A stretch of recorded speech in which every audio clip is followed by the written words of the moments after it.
Good evening, everyone. Welcome to the Return of the Knicks podcast. Tonight, we have a special treat here. We have Chef Dan. We have Dangerous from the Wife of Crime podcast. Salute, gentlemen. How are you? Russ, you go ahead. You know, just walking around with my head down. I was thinking about what I could wear for this podcast. I see you guys are staying loyal with the orange and blue. I threw my stuff in the sewer on my way to work today. And I'm just drinking my sorrows away. Oh, I'm smoking mine away. I'm second that, man. Ladies and gentlemen, this is not going to be a professional podcast tonight. And this ain't for the faint of heart either. And there's going to be a lot of profanities and there's going to be a lot of profanities and obscenities. And yeah, let's start off with tell them why you're mad. I'm mad. You know what? Wait up. Let me first off, where are my manners? Salute Kelvin T. Jones. Salute Marie Matthews. Salute to you guys. Salute Jedi. Salute Russ. How you guys doing tonight?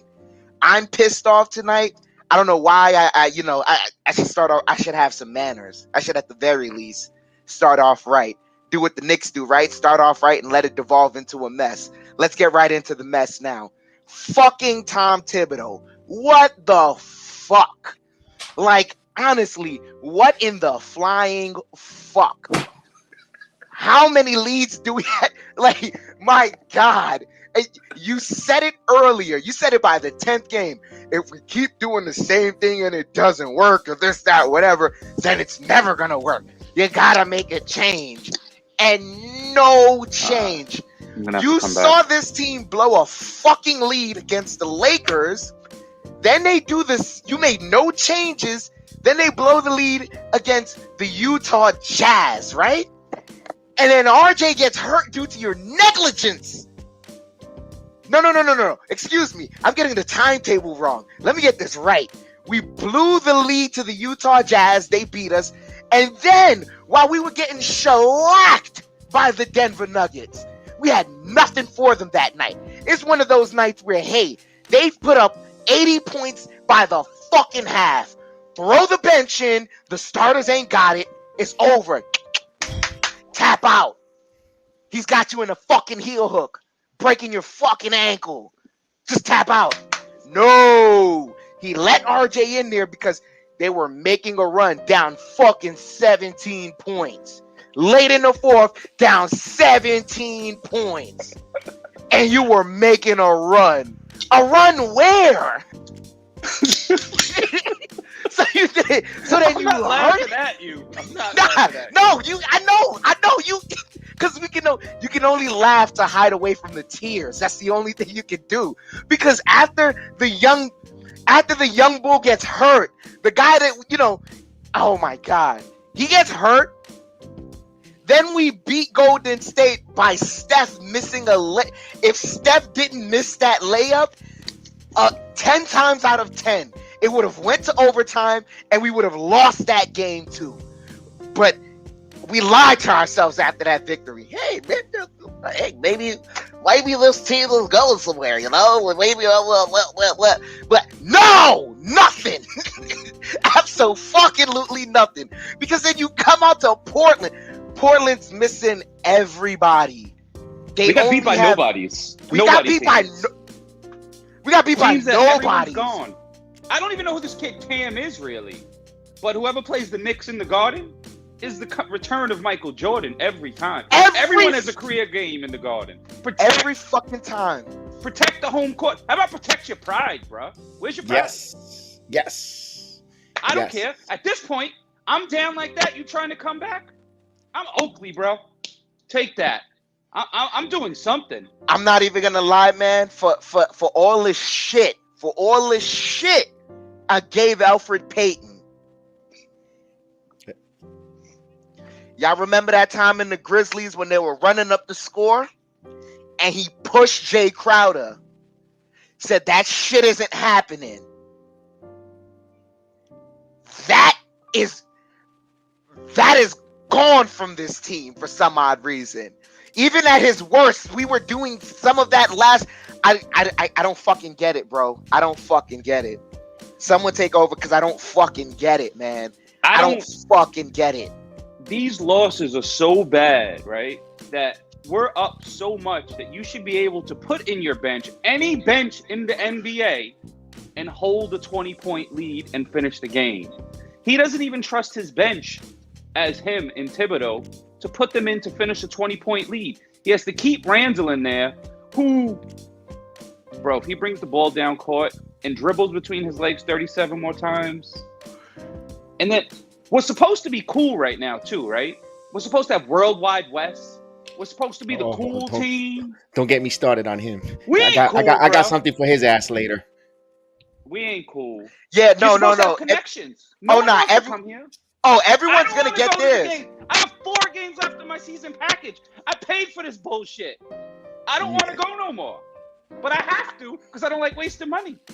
I paid for this stupid league pass, okay? Because not only I paid the freaking league pass, I got every freaking merchandise. If you even let me, if I could find underwears my size that says New York Knicks, I'd be wearing them if I could find them. Bro, okay? Yo, I'm literally right now, I'm buying all that Knicks gear, and I'm paying a Fubo bill and a Sling bill.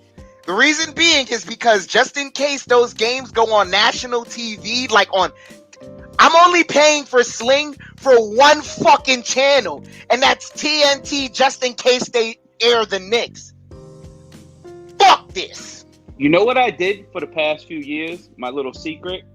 Because I hated the way the team was playing. I hate Jim Dolan. I hate everything we represent.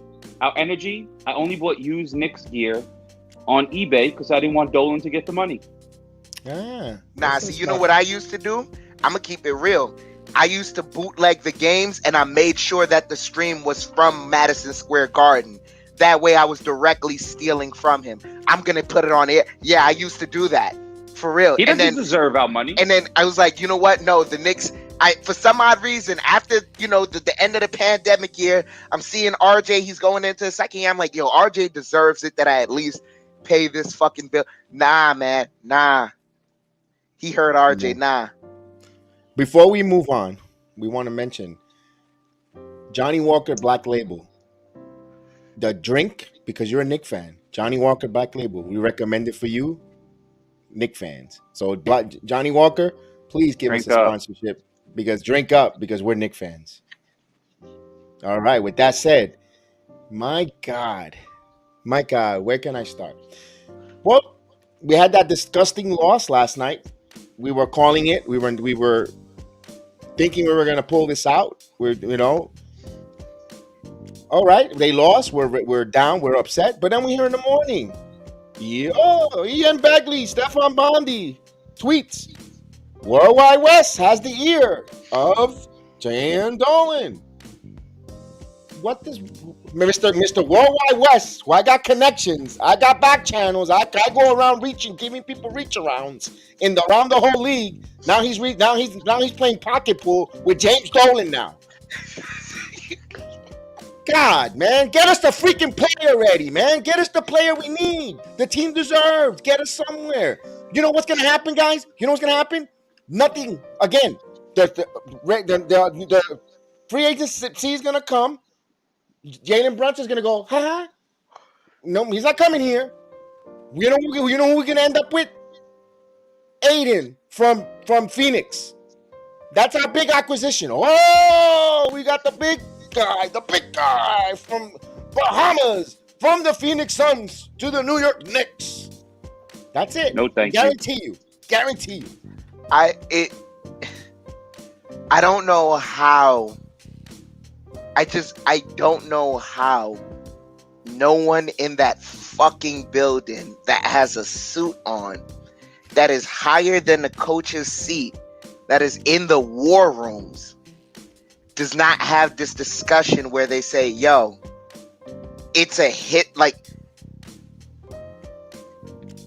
New York apparently has a history of being an attractive place, but we also have a history of the fucking free agents not coming here.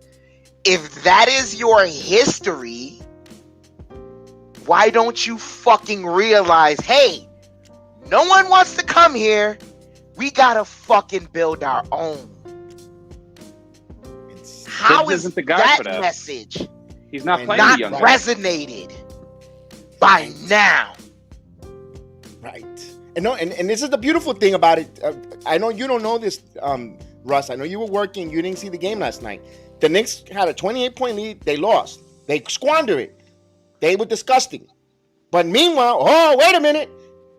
Down 40 miles away in Westchester, Miles McBride with a triple-double. What was the stat line, Chef Dan? Nah, Please. he didn't have a triple-double. No He triple-double. had very I'm being close to it. exaggerated because Yeah. No. I saw the telling them why windmill you're mad. dunk. No, he hit his season's average in the G League of 23 points. 23 of those points we definitely needed, or at least 15 of them. Whatever, right? 9 assists. His average is 7. 9 assists. An average of 7 rebounds. I'm saying this. We don't know what McBride is, but Tibbs, if you think he's terrible, show us. Because whoever you're putting on the floor is terrible. Russ, thank you. No. I'm sorry for cutting you off, but thank you, because this is where I have to delve into Tibbs. This is where I really have to get get the piece. He did that already. If we don't remember, when Julius caught COVID and we had just the young guys, but Mitch was out, Noel was out. We only had Taj, and he's kind of played Julius. He kind of played Jericho a little bit. Remember, after those string of games, after OKC and it was the Hawks. Toronto. It was Hawks, OKC, and Toronto. But we got a victory against the Hawks. But then we lost badly against those two teams.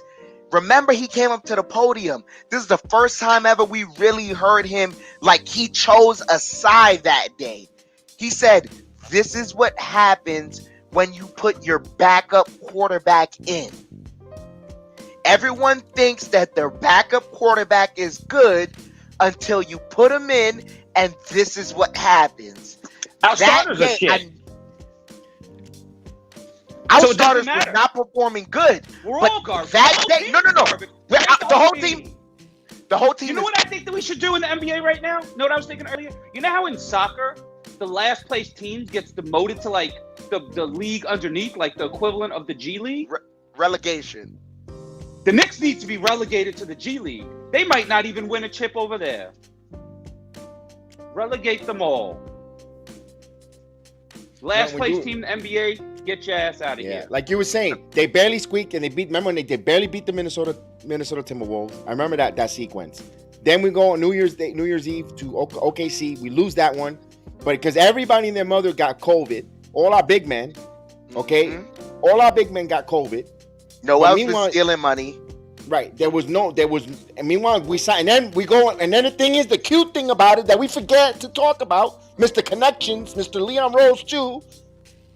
We got open roster spots. We have the assumption. Let's go get another 6'4", 6'5" guard to come play with the Knicks. Mr. House, Doug House, whatever the hell the guy's name, or Richie Kamba, whatever the hell, Richie Diacono, who's here doing nothing. Meanwhile, you have Amir Sims, a forward in the G League. Before Lucas Samanik got injured, he should have been up here playing.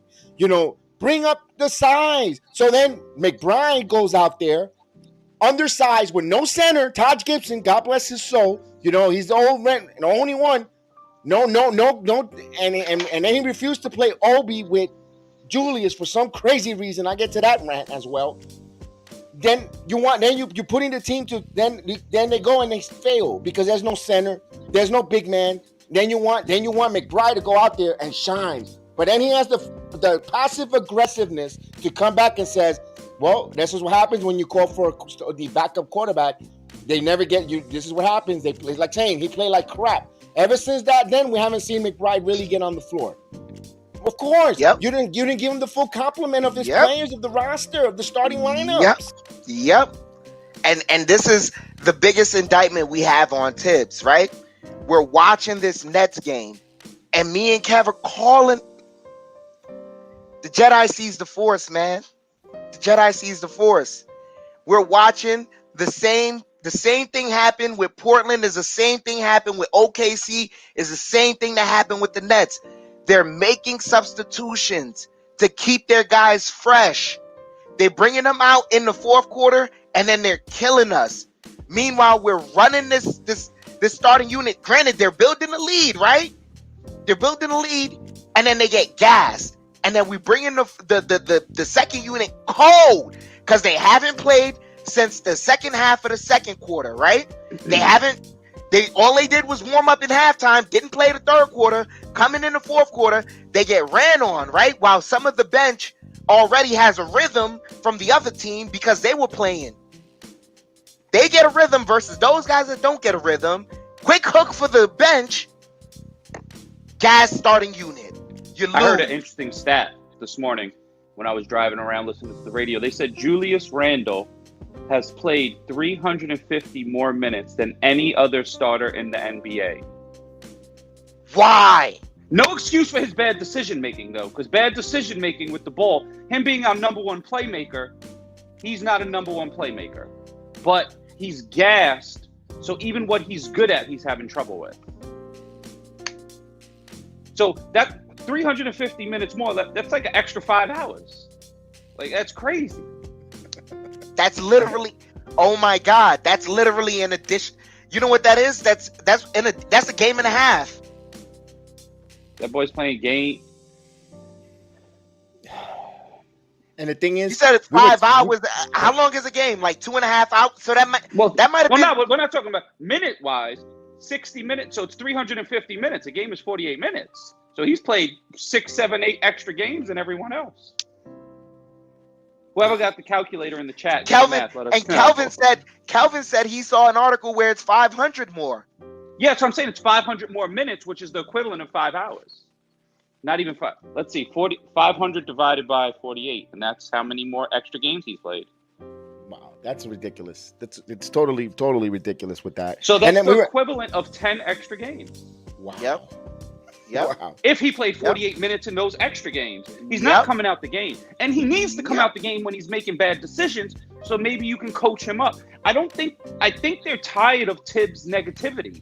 Tibbs needs to stop throwing his hands in the air and belittling them every chance he gets. It's not working. It's not only that, it's just the bullshit. You see the bullshit.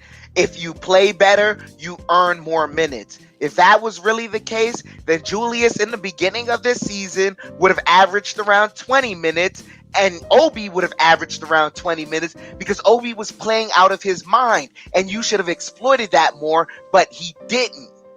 But he also does it. He's not allowing these young guys to work through the games and their mistakes. This guy Cam yesterday, I looked at the stats. What was he, like 1 for 7 or something? They didn't yank him. They left him in the game. It paid off. He learned from his mistakes and he bust our ass. Right. But you know who doesn't have a short leash? Fournier, Randle. They could do whatever they want. They're getting 40 fucking minutes every game. They don't deserve these 40 minutes when you're messing up like that.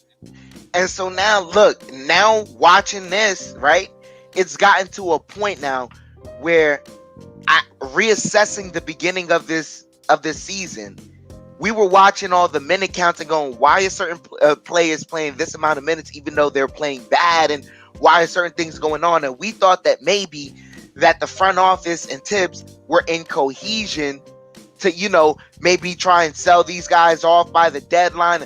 There was no cohesion. This was Tibbs doing what he wanted to do.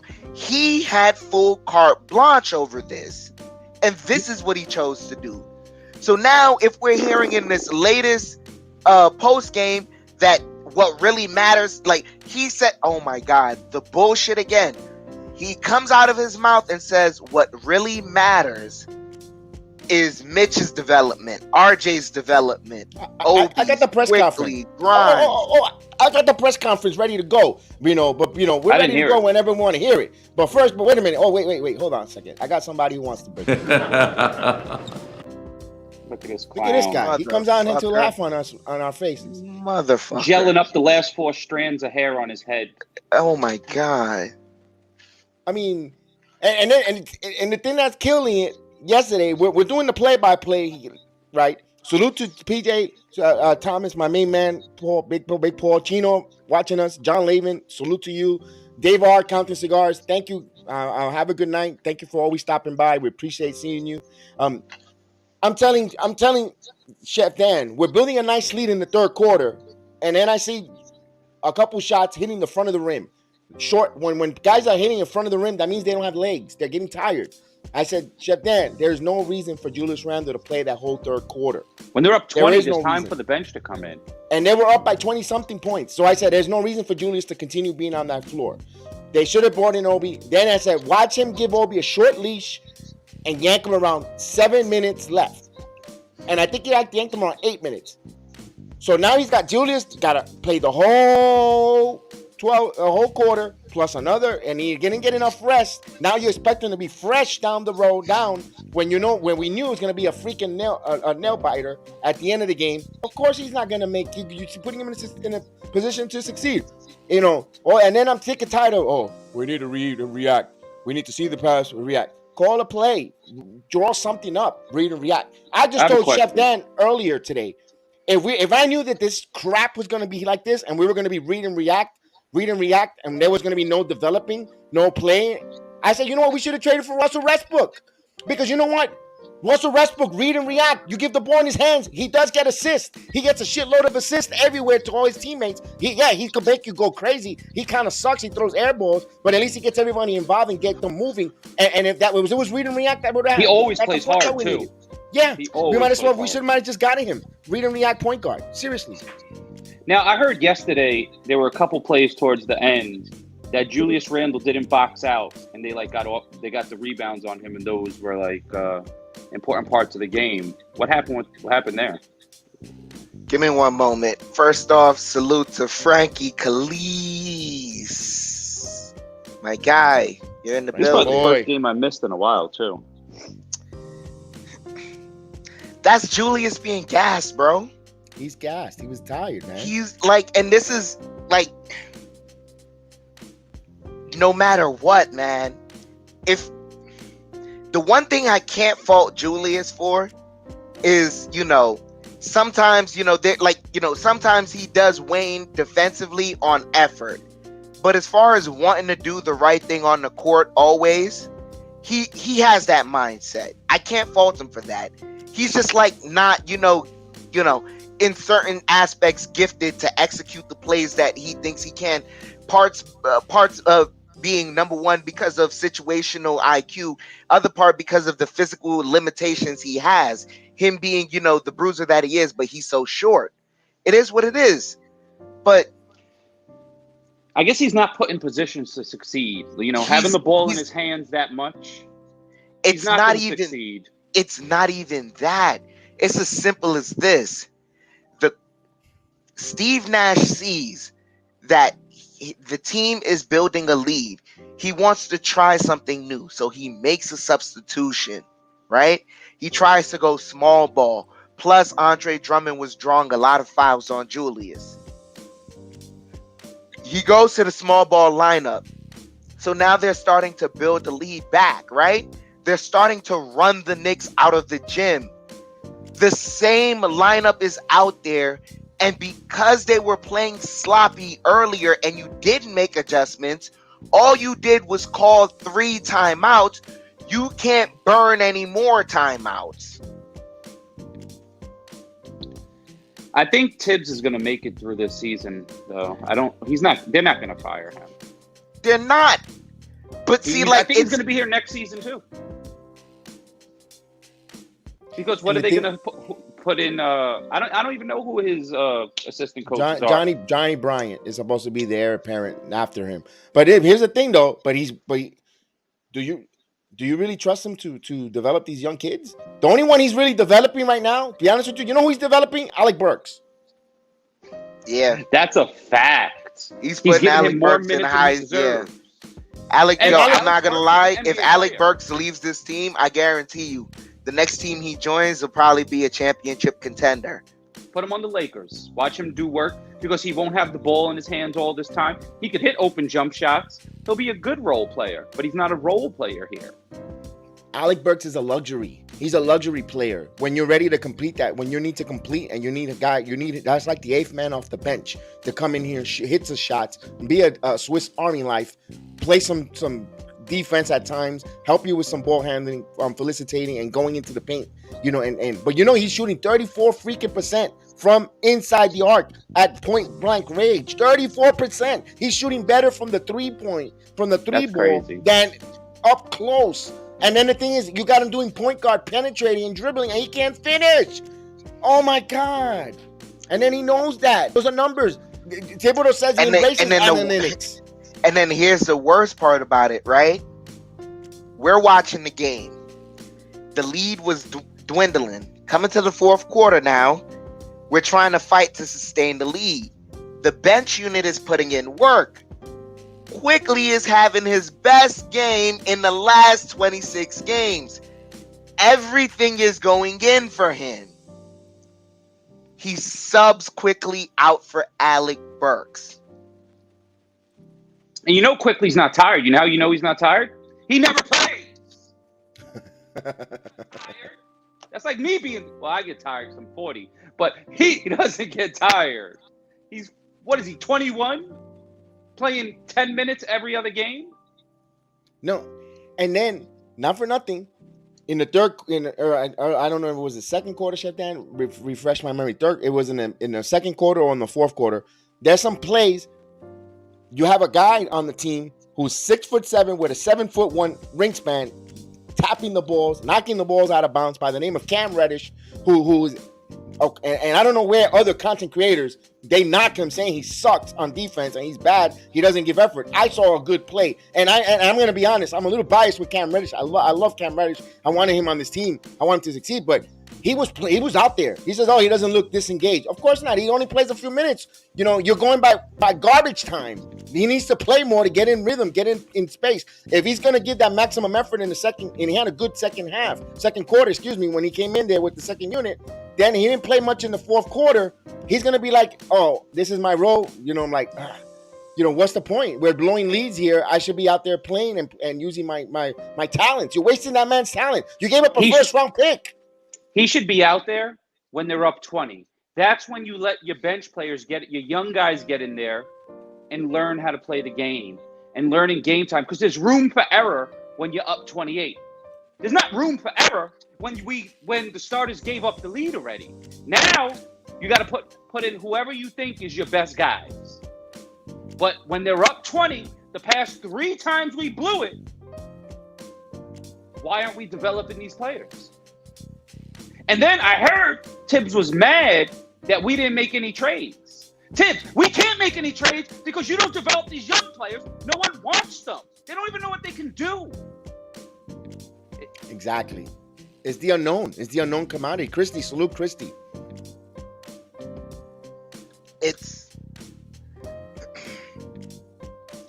This is why there is a rift between the front office and Thibodeau.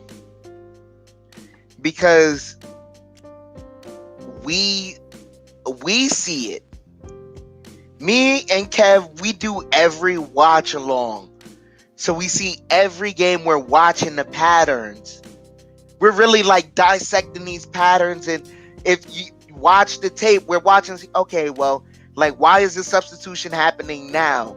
This player, okay, why is he not subbing this guy out now? Like, what? Let's stick to our word now. Let's actually stick to our word now. And it's not happening. Like, there is a routine that he has clocked in on how he wants this team to play. We see it all the time. I tell Jedi all the time, I'm sick of seeing this. This is something useless that I see all the time, all right? You have whoever the ball carrier is, Kemba, whoever, he brings the ball up, right? I know where you're going. The center runs up to the middle. He gets the ball. He passes it to either Fournier or Randle on the wing. Randle gets it. The center runs back down. He kicks it out to Kemba. Kemba from there has to now call for a pick and roll or something like that. I'm watching that entire sequence going, What the fuck was that for?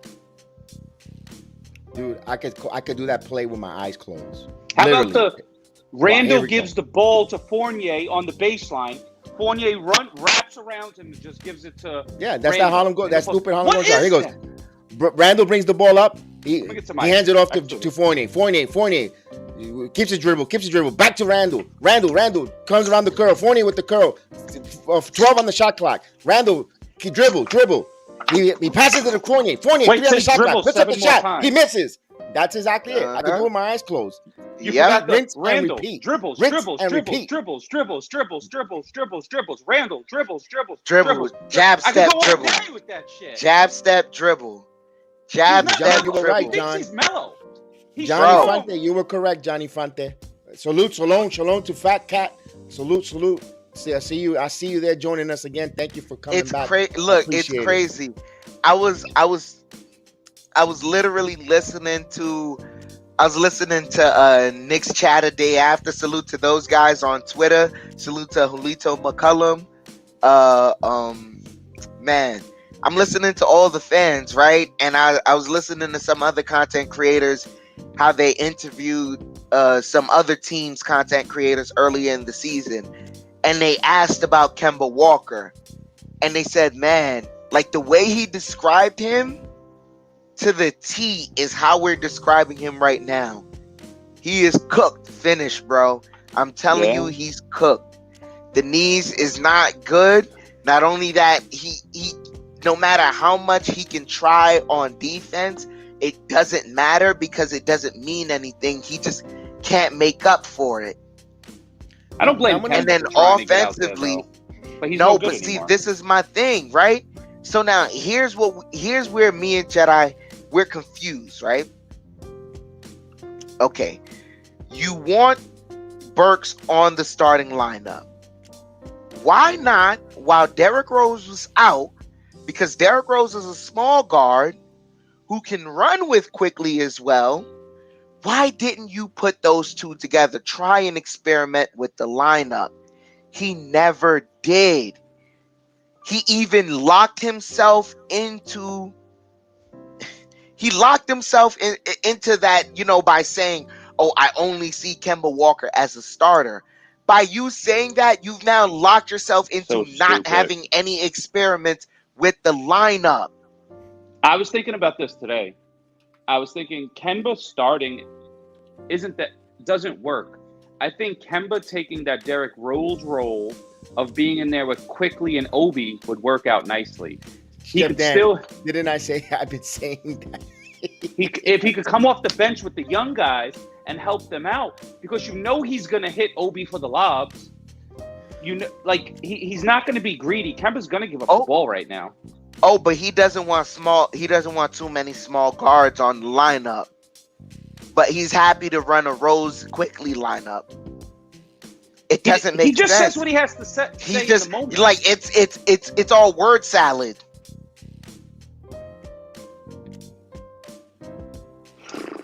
Leon Rose got to get some heat here because where is he? He's hiding. He was at the Garden. By the way, he was at the Garden. He was at the Garden, sitting right there, watching the guys warm up. Yes, he was. He was there. I had a video, but let me see if I find it. You got the video? I had video footage, and I had more video footage of it, but I should have uploaded it. Hold on, where is it? I thought he's been doing the Phil Jackson, just falling asleep somewhere. No. Yeah, well, that too. He's been sleeping too. Man, I don't have it here, Chef Dan. Hey, fellas, I'll be right back. Yes, sir. I don't have the video of him. I got him sleeping. That he does really good, but he was at Madison. Trust me, guys, he was at Madison Square Garden. Let me see if I find it. He was at the Garden last night, watching RJ Barrett warm up. RJ Barrett was off the walking boot. That's another thing. Thibodeau got a franchise player injured, unnecessary, being down, putting him in the last second, chasing. I don't know what the hell. Maybe he had some money, maybe he had, the over and under or something, because my God, why is he in there? Why was he in there? Because someone tell me, why was he in there? I got it, fine. Like, it doesn't make any sense at all, man. It doesn't. And then you're watching these games, all these 20-point leads that are being blown. Like, it only sits there, makes you wonder, like, what would have happened if RJ, like, I know for at least the Portland and the Oklahoma game, RJ wouldn't have let that happen like that. No. I got here's the video, guys. Last night from Madison Square Garden. RJ, you're the man. So Leon Rose, you saw him there with RJ, who just finished up his warm-ups. He tried to, he's going to play next Friday when they come back against the Miami Heat, the 25th, actually. He'll be giving it a go. I know what he told Leon Rose. You bastard. Yeah, he's got to be held to the fire, because 2 years in a row, not even no whisper, no in talks. I understand this. If I'm hearing that the Knicks are having conversations and the deal falls through, okay, I'm gonna be like Larry David. Okay. He doesn't have the close. He didn't close it out, but you don't even hear nada. Who's got nada? And the phone doesn't even ring. Nah, all we heard was they had conversations. So I don't think they had trade talks at all. I think they were just checking up on everyone. Hey, Salute, how Janine. you doing? Hey, Janine, salute to you. You said Tibbs be gaslighting in the post-game conferences. You absolutely right, Janine. He's gaslighting. He means absolutely nothing in what he says. I call it word salad. It's a whole bunch of word salad, man. You ready for the press conference to hear that? Yeah, let's get the word salad. Hold on, let's get the word salad for a minute. Give me a second. Once I get that. I want to count the lies, too. We have Courtesy of the MSG Network. nothing good. We started the third quarter slowly. Lead went away right away. And then, obviously the fourth quarter is different. We didn't play well. 38-19, badly out-rebounded, ball going anywhere, second, third shots. So you get a big lead, you got to play tough with a lead. You have to understand how to play with a lead. So we haven't done that. We haven't done that well. No, this is 3 times now. I think in the last 7 games, 20+ leads gone. Yep. Yeah, we just talked about that. Obviously you're doing a lot of good things to build those leads, and then how do you play with the lead? You have to play tough with a lead. And so, we didn't do that. Tom, why do you think that this group has been so susceptible lately to not doing that? Well, again, the fourth quarter is different. So we have to understand the intensity. And I don't make the right quarter. substitution. And we have to understand, like, when you have a lead like that, it's about control and management of the game. And I don't know how to control and manage. When you build a double-digit lead and it's in the fourth quarter, you got to take care of it. You don't play recklessly, and that's what we have to be. We have to be disciplined. We don't need. The intentions are good. We're just maybe going about it the wrong way. Like, you can't do it individually. You have to do it collectively, and so that's probably the most important thing. And as I said, the first half, the way we started the game was terrific. Strong on both sides of the ball, getting stops, getting the ball up the floor quickly, getting open looks. And then third quarter, we started the third quarter slowly. And then we finished it pretty well. And then the start of the fourth was problematic. And why is that? You guys have had other moments this year where third quarter specifically you start slowly, and you don't usually go early somewhere. Why is it that you tend to like to do things early? Well, you try to get some sort of rhythm and consistency, and that's what we've been lacking. So, But how? If you don't, everything's on the table now. Play everyone. It has to be. So, and it's got to be merit-based. Like, I'm not going to Merit-based, guys. Just to give minutes. Merit-based. So that's not happening. You earn what you get. That's a Pause that. Oh, give me a second. Well, you'd look at everything. It is pause. Merit-based. It's nonsense. Merit-based. So that performance and let's talk about Kemba Walker first. He hasn't been playing well. You're telling me that he's merit to play out there over McBride. So you're telling me what McBride is doing in the G League and playing doesn't merit him to play on the court on the end. If there's one thing I know right now, based on the character of McBride, based on the way he shows up in the G League and helps them win, the way he's getting all these assists and he's communicating with that team, I know that kid doesn't joke around in practice. He had to have earned more than just that little stretch of games. It's just crazy. Do you want to continue hearing from Tom Thibodeau? Yeah. Hit play on the lines. There we go. What are you going to do? Like, how are we going to manage this? So it has to be merit based. Like if a guy is playing good, he plays. And if the team is functioning well when he's on the floor, he should play. That's the most important thing. The team has to come first for everyone. This can't be about what's best for any one individual. It's what's best for the group. That's the way it has to be. And we all have to do, we got a chance to reset here. We all have to take a hard look at what's going on, and we got to figure out how we can do it better. How do you know who, I'm sorry. Go ahead. How do you know who those guys are when, like, everybody plays well in the first half, and then, almost nobody plays well in the second half? It isn't like you can easily judge who the bad guys are, or who the... Well, there's going to be some ups and downs during the course of a season, and you still could play well if you don't shoot well. And that's what you have to understand, and still do all the other things. If you're not shooting well, do some other things. Play defense, move the ball, get it moving side to side. If we hit a stretch where, we've turned the ball over, maybe the next time we just swing it side to side, get it moving. Now, what's this all this side to side? The basket is in front of you. You got to go north. You got to go north to south, my man. What the hell is he talking about? We need to go north to south. What is he talking about, bro? It's ridiculous. Like, we can get it moving, and now you get an easy bucket. Everyone gets a little rhythm, right?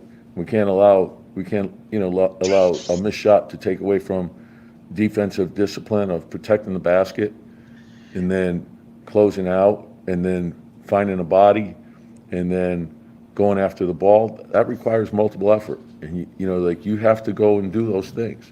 And if someone's going to help, you got to help the person that goes to help. Like, we can't have one guy go to help and then there's no sink and fill. It's all tied together, and it never ends.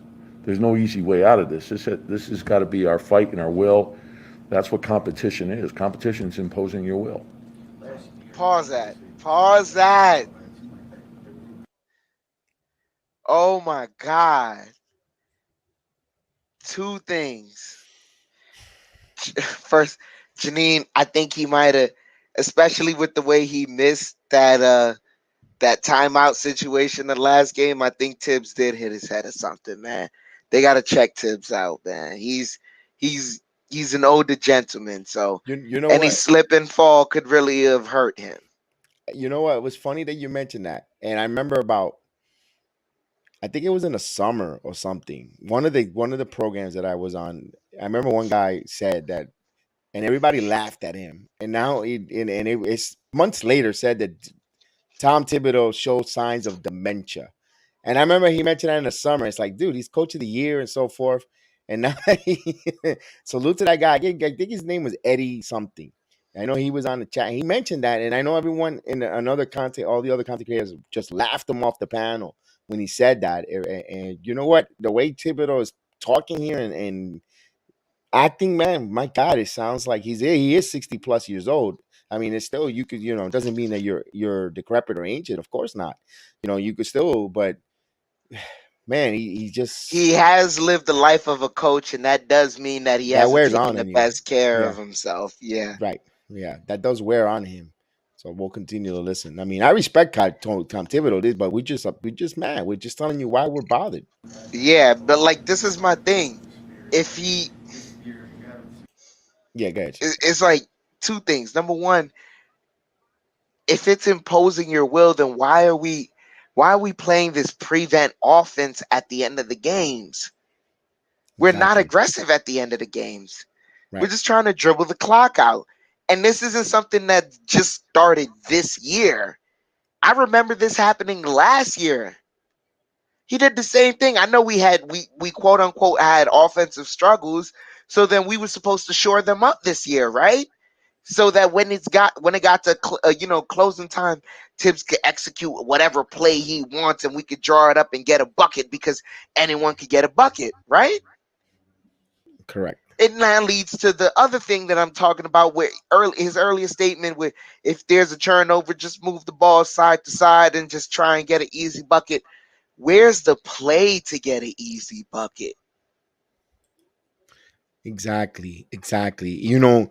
And the thing is, my rant. Okay, you might think Kemba might be shot, and so forth. You have a scouting report, you see what's up. Why don't you put plays to utilize and execute to each individual or player's strength? You got a point guard who's has bad knees, whatever the case is. Why don't you put him in a success and then succeed? If he likes to attack the rim, have someone cut with him. Athletic. You have plenty of athletic young men on that team, on that roster. Besides RJ, you have Obi Toppin. You have even Randle.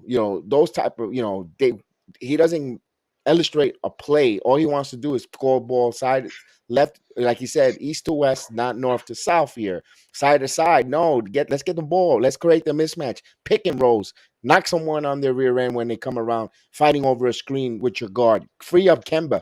Let Kemba then get free on that pick, and maybe you have a wing from the corners cutting across for if he either gets a floater or you get an alley oop. It's you need professional motion in the NBA to move. You need if you're stagnant, stop. In quicksand, you're gonna get hurt. You're gonna get injured. You're gonna get hurt not scoring, and it's showing. I haven't, dude. You and I have been watching the games. You tell me, when's the last time you seen Kemba and RJ do a pick and roll? None. It's always going to Julius. They deferring, and I understand Julius is the number one alpha dog on the team, but you know what? It's called team.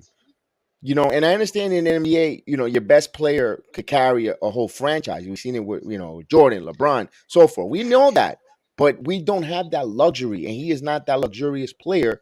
So we're gonna say he's gonna take the whole entire franchise and put it on his back. This is an effort, a team effort, where everyone has to do their job perfectly, rightfully so, in order for us to win. Everything has to be like he says, and he said in the beginning, it's a 48-minute effort, and we're not getting the 48-minute effort. You know what? And when you see guys are not giving you that 48-minute effort on your starting unit, you yank them.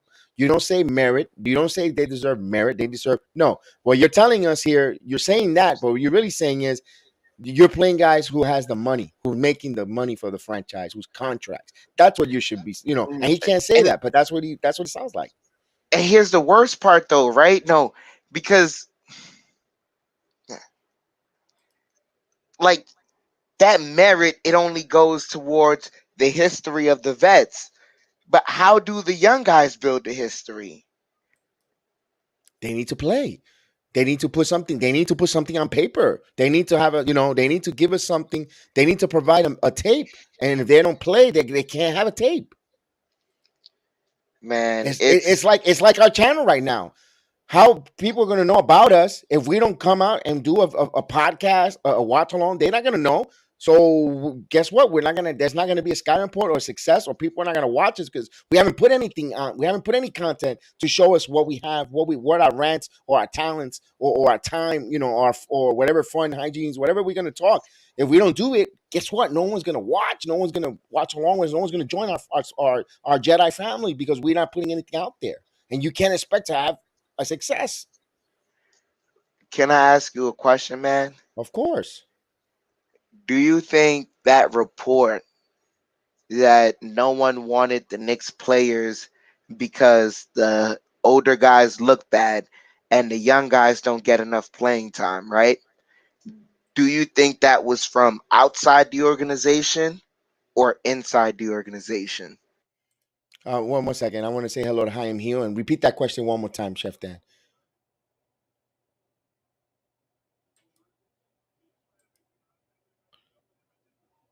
Randle needs to be more help. Needs to be more aggressive in free agency. There is no. We'll get to that question. Where you think that report came from inside the organization? It probably is. I won't be surprised. Oh, Chef Dan stepped out for a moment. Oh, now I'm back. Okay. He froze for a But moment. yeah, do you think that report that no one wanted our players because the old guys look bad and the young guys don't get enough playing time? Do you think that came from outside the organization or inside the organization? That came from inside, and as much, and I'm gonna say where it came from. It was not on purpose. That was done, and this is just me. I have no source, just my Jedi mind trick. Okay, my thing is, this is just me hypothetically speaking. This is hyperboles. This is just me. I think Obi Toppin is frustrated that he can't make a mistake. He cannot play on the floor. He can't get anything going. You know, he expressed it to his father, Dunker's Delight, who is well known in the street of in New York City basketball player wise. He knows people. His dad knows folks. Also, his dad has a relationship with Leon Rose. That's Obi Toppin is Leon Rose's godson. Guaranteed that went through some back channels. He might have been known. Dunker's Delight might have said something to someone or expressed my son isn't feeling comfortable. Boom. Also, guys, there's also been a report. It's been on newspapers. Kevin Knox Sr. also mentioned when Kevin Knox the third got traded, or the second got traded to Atlanta, his dad also said something. He made an article that Thibodeau didn't play him, didn't utilize him. It's coming out more. Now, when that article came out, you know how these journalists are. They start sniffing around, investigating. Maybe I'm not saying it, and this is just me thinking hypothetically again. This is not. There is no. I don't have any sources. I'm not saying that it's true. It's fact. It could be nonsense. It could be BS. But I'm thinking it could be that they heard that Kevin Knox story. They went looking for maybe that Toppin Senior. They've asked him questions. How does his son feel? And they said, "Man, my son is a little frustrated off the record." And now later on the road, they're not saying the source where it came from, but that the article's out or the cat is out of the bag. That's just my thinking. Because you know what? Let's play the interview. Let's play the interview. He said something interesting.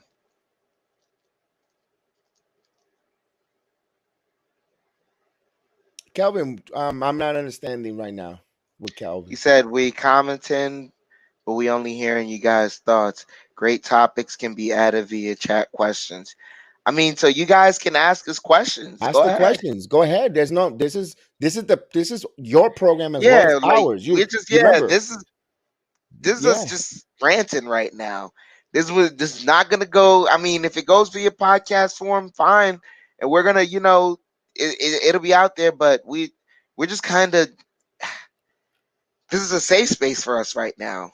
And Dangerous had a little And technical Calvin, your difficulties. family. He'll be in a little later. Yeah, of course. He's the mayor of the program. Ask the questions. Yeah. You ask the questions, we'll answer them as truthful, as thoughtful as we can. It might not be the answer you might want to hear, but it'll be our thoughts, and we'll definitely throw it out there. Throw it out there. We're ready to smack them up.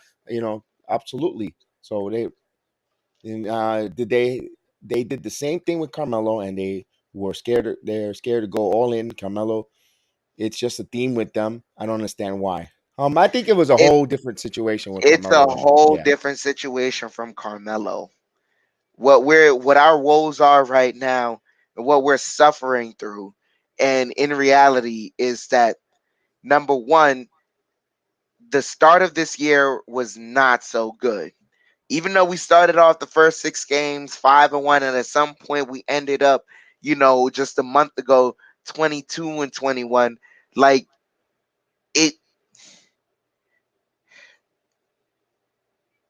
it's just Julius's performance mixed in with the amount of COVID we were getting, mixed in with the inconsistency with Kemba's benching. But we all saw it, but then the world started judging us, saying, hey, we were treating Kemba bad. Kemba comes back, he's performing great, and now there's a reason to keep him around. But now Thibodeau is like, all throughout this whole time, we've been getting the worst of Thibodeau, and now that Julius has been playing good a couple of games, like Like, it's just weird. It's It, off-putting. It's yeah. inconsistent. That's the whole theme of this team this entire year has been inconsistent. And to answer Calvin's question, he thought the New York reporters were supposed to be tough, and they seemed to afraid to ask him the real question. No, it's not that. The Guardian puts a stranglehold on what could be asked, and certain media privileges, availability, and so forth. They watch over. I don't know what this brand of, and it comes with Dolan. Since he's on the team, the Knicks are the most unfriendliest New York City team. You don't hear them on the New York radios whatsoever. You know, you got the Giants had on WFAN New York, they had the Joe Judge report every week. Joe Judge will talk to the radio station and the media, and on ESPN New York you had Rob Sala report, or any of the head coaches will go on with Michael Kay and speak with the local radio station. You hear from the head coach. Uh, on WFAN, you have both managers come on with Carton and Roberts. You'll have Aaron Boone, and now the new manager of the New York Mets will be on and talking every Buck Showalter on WFAN. Now the Knicks, you don't see it, you don't hear. See, I don't think since Van Gundy, I don't think there's been a Knicks head coach on the radio allowed. I remember back in the days, and I want to sound like an old person. You used to have the Pat Riley report every Friday with Mike and the Mad Dog. You used to have Van Gundy come on every Friday. The Guardian, you don't hear nada. None of these head coaches go on the radio. You don't even hear the players. Oh no. You do hear head coaches on the radio. You know when you hear them? In their introductory press conferences. Of course. That's what that was, because everything is peaches and cream. That's the only time you hear them. I think that's Dolan, man. Dolan doesn't like anyone talking to the media at all. Dude, he's now successfully installed facial recognition cameras. So now he can trace to see if someone if someone is talking really, really bad about the Knicks and about him somewhere on Twitter, and he's seen them in the Garden at one point and they own, season tickets, they'll be banned. They'll be on the persona non grata list. That's what the list is called, the persona non grata. It's called bullshit. He's lucky we're even buying tickets to this garbage product. If someone's selling a terrible car that breaks down all the time, people don't buy that shit. We keep Russ. This is the only abusive relationship I wouldn't leave. This is it. Russ, yeah. And this is the crazy part. This is like, as much as I'm mad about who our owner is, I know right now there's nothing I can do about it. So that's not where I can, let my frustrations out on. Like, I'm really thinking about it, man. It's the first cap had to go off at, Tibbs. Play the rest of this because he lies. Okay. Play the rest of the lines. All right, let's put him back up here in a moment, and let's get Coach Tibbs.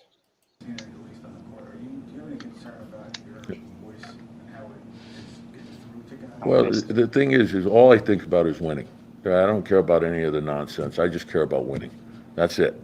So what's best for the team every day? Come in, put everything you have into study, prepare, try to get a good plan together, and try to concentrate on the team's improvement, whatever that takes. So that's all I'm locked into. I know what losing brings on, and you got to block all that out, and you got to keep focused on what your job is, get in there and get it done. And it could be opportunity for people. How would you assess where the team is into the All-Star break overall? Well, obviously, we'd like to be doing better, than we are, and there's still time.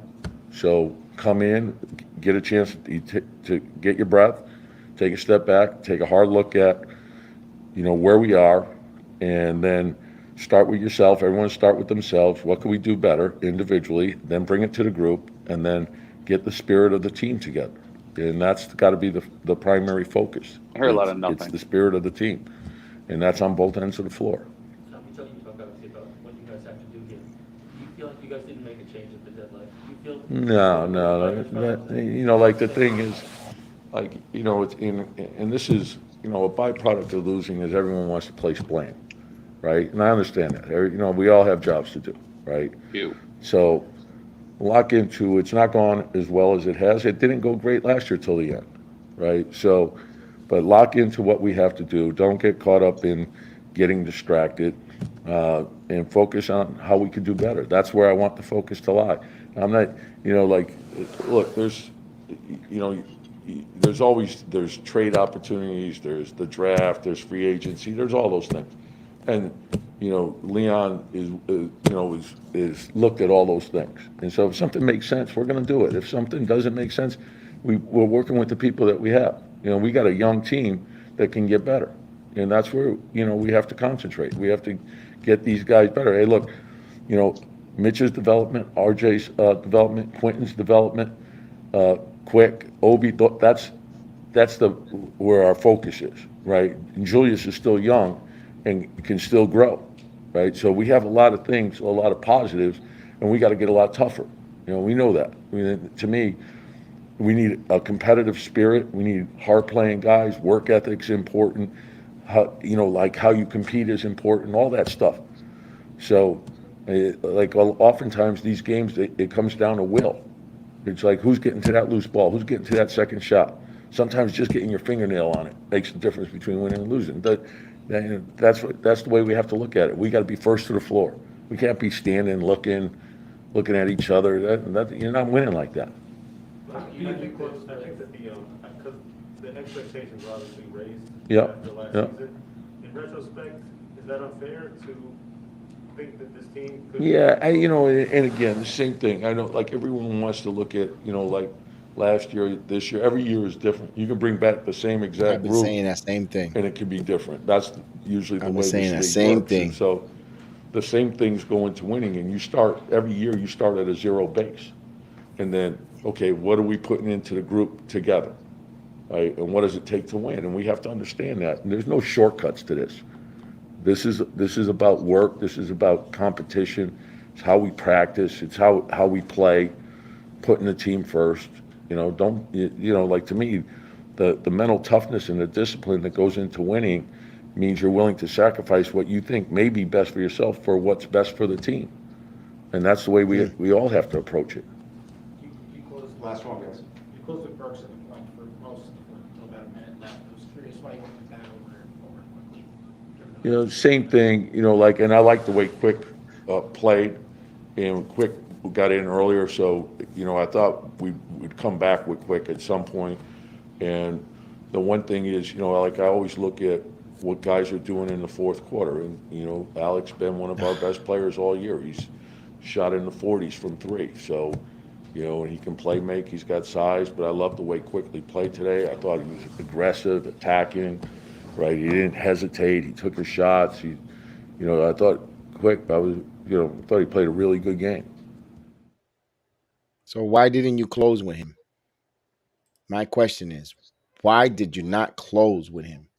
Why did you sub him out why? Port K.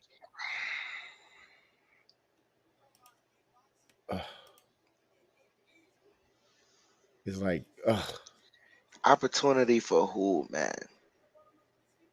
He's disgusted. Exactly. And so now I'm sorry, fellas. No, you're good. Do you want to hear from Julius? No. I want to get right into a comment that I'm here. No. I'm sorry, Kev. I'm sorry. No, you're good. You're good. Let's read some comments before Calvin goes crazy. Yeah, I just want to get right into this comment by I'm Hill.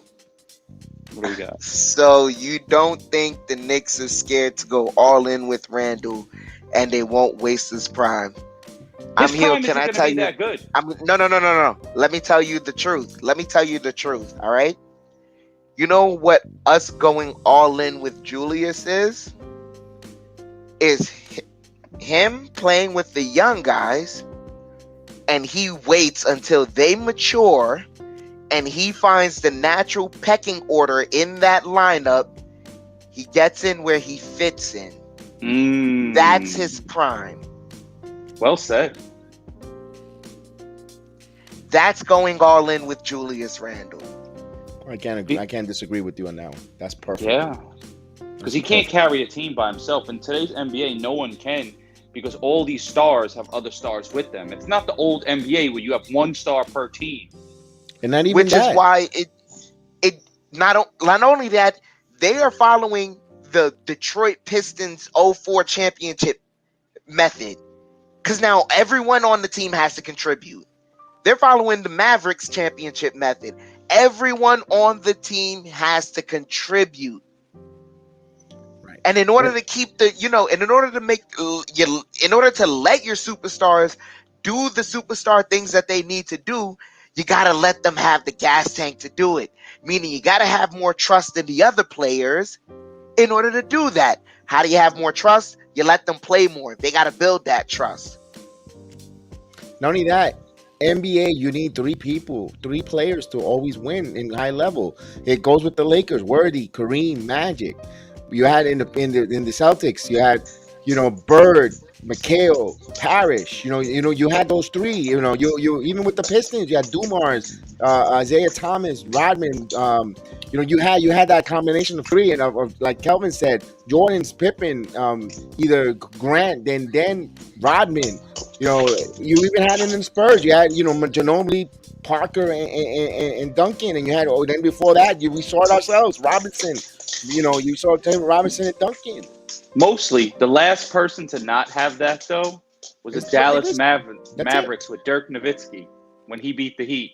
Yeah, but don't forget, you had that. They were Jason Terry balled out of his head. Someone always steps up though. That's always steps up, and you also had the young kid. Calvin, ahead, you said even Jordan needed Pippen, but right now we playing Pippen ball. Not even. You know what? We're not even playing Pippen ball. We playing Randle ain't Pippen or Jordan. Cartwright at least had fundamentals. I don't know, his shot was funky, but it went in. I don't know whose game we're playing right now. We're not playing. We're playing the Knicks game. We're being the Knicks. That's right. The Knicks are nicking. That's right. We're point guard again. Way to lose. We're no point guard again. When we didn't have a point guard back then either. We ended up getting Derek Harper when he was already over his head, over the hill. He had that one pretty good season in '94, and then that's it. But we had smart. Even though Derek Harper was good over the hill. You know what it is? You need a smart point guard. Remember when Jason Kidd was here? He was old, but he was smart. He's not gonna do nothing dumb. Right. He's gonna tell you where to be. Right. It's the equivalent of a quarterback that's a smart quarterback that's gonna dink and dunk.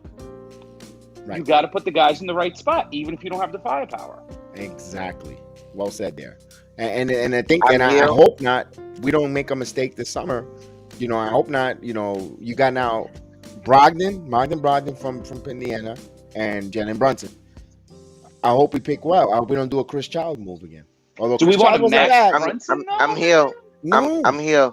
No. I'm here. I'm gonna tell you something right now, man. You said in today's NBA, everyone's building a big three and a great all-around team. Are you sure the Knicks can do that for Randle, or will he be another Ewing or Anthony? He's not in that caliber. Agreed. He's a good player. He's not that. In that caliber, man. He's not a Hall of Famer. Like, this is the thing. Like, I'm sorry. We're really putting him in the ranks of guys that are for sure gold jacket guys. Like, you didn't debate that in the middle of their career. In the middle of their career, they showed, hey, this guy is a GOAT. He's going to the Hall of Fame for sure. Julius is a good even player, after even after Julius's best season last year, I was not saying he's going to the Hall of Fame, and he's not that caliber of player. He peaked. He didn't even get recognized by his own peers because exactly. They did the Olympic after that season he had last year.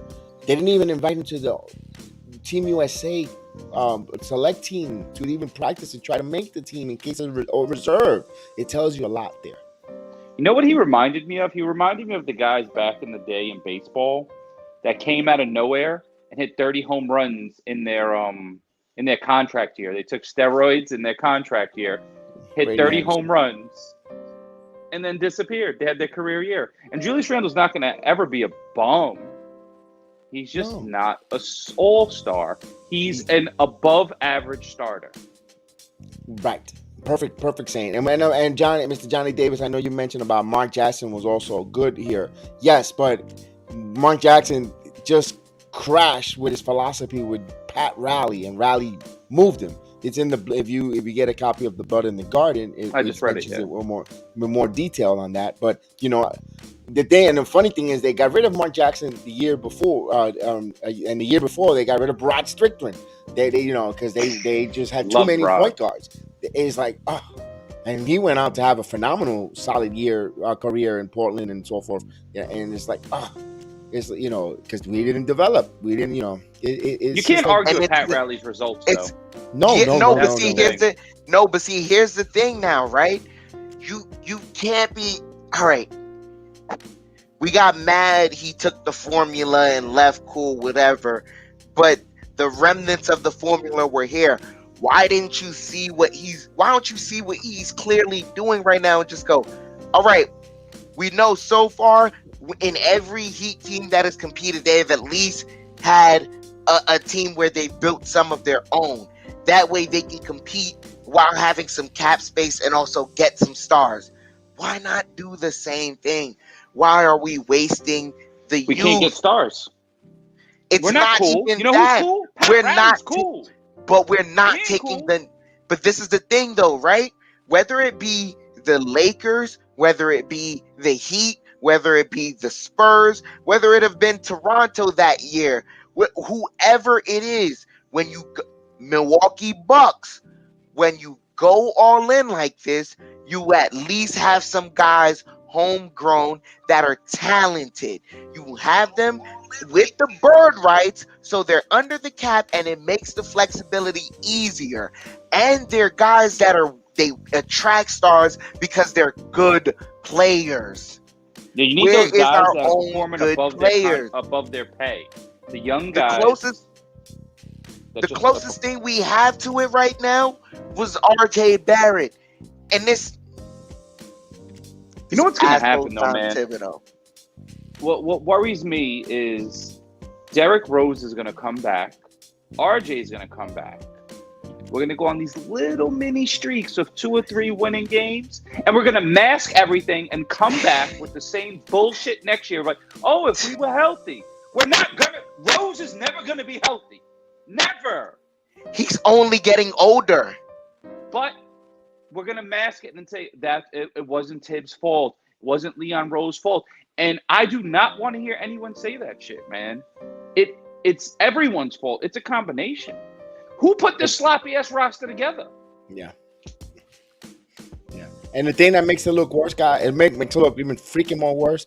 And just year one, though, DeMar DeRozan is on his way possibly the top 3 MVP finishing. I wasn't saying sign him, so I can't say shit. No, neither am I. I'm going to be totally transparent. I can't say a word. I got to shout out I can't say a word. Like, I was wrong. I can shout out my good friend Randy, who is a diehard Spurs fan here in Orlando, and he watches it religiously. Like, he's a diehard Spurs fan. He told me, you guys don't need to get DeRozan because he's going to drive you crazy. Mid-range only. He doesn't shoot the 3. He's run-dimensional. And I took his good word for it. And maybe it's fit well in Chicago. He found a good home. Or that's just year one of his contract. And he went in there and, under the radar, done a phenomenal job for them. But I want to know why we didn't get Lonzo. I was claiming for what that. What didn't we want to give up? We didn't want to give up all these mediocre late first-round draft picks that we have no room for. And if we get them, we're not going to play them anyway? What didn't we want to give up? Right. I would have gave up quickly end picks for Lonzo. We needed a point guard. I would have gave up, I don't know, maybe Mitch. We need a point guard. That's the most important thing. Yes. This isn't a big man league anymore. This is a point guard driven league. All the good teams have point guards. That's why I said they're going to get DeAndre Ayton from the Suns. I can see that, man. I can see that. I can see them getting them. Sign and trade. It's going to be the first ever double signing trade. That Mitchell Robinson's heading to Phoenix. Yeah, Hayden's heading this way. I'm telling you. Would that surprise you here at this hour right now? The way the Knicks, the way their history, the way things are going. And we'd be celebrating like when we got Antonio McDyess. I remember Mike and the Mad Dog being all excited and stuff. Like, we're terrible. We'll be this. and then we'll have this guy back. And then then all of a sudden, again, here comes 2022, 2023. Stand clear of the closing doors, please.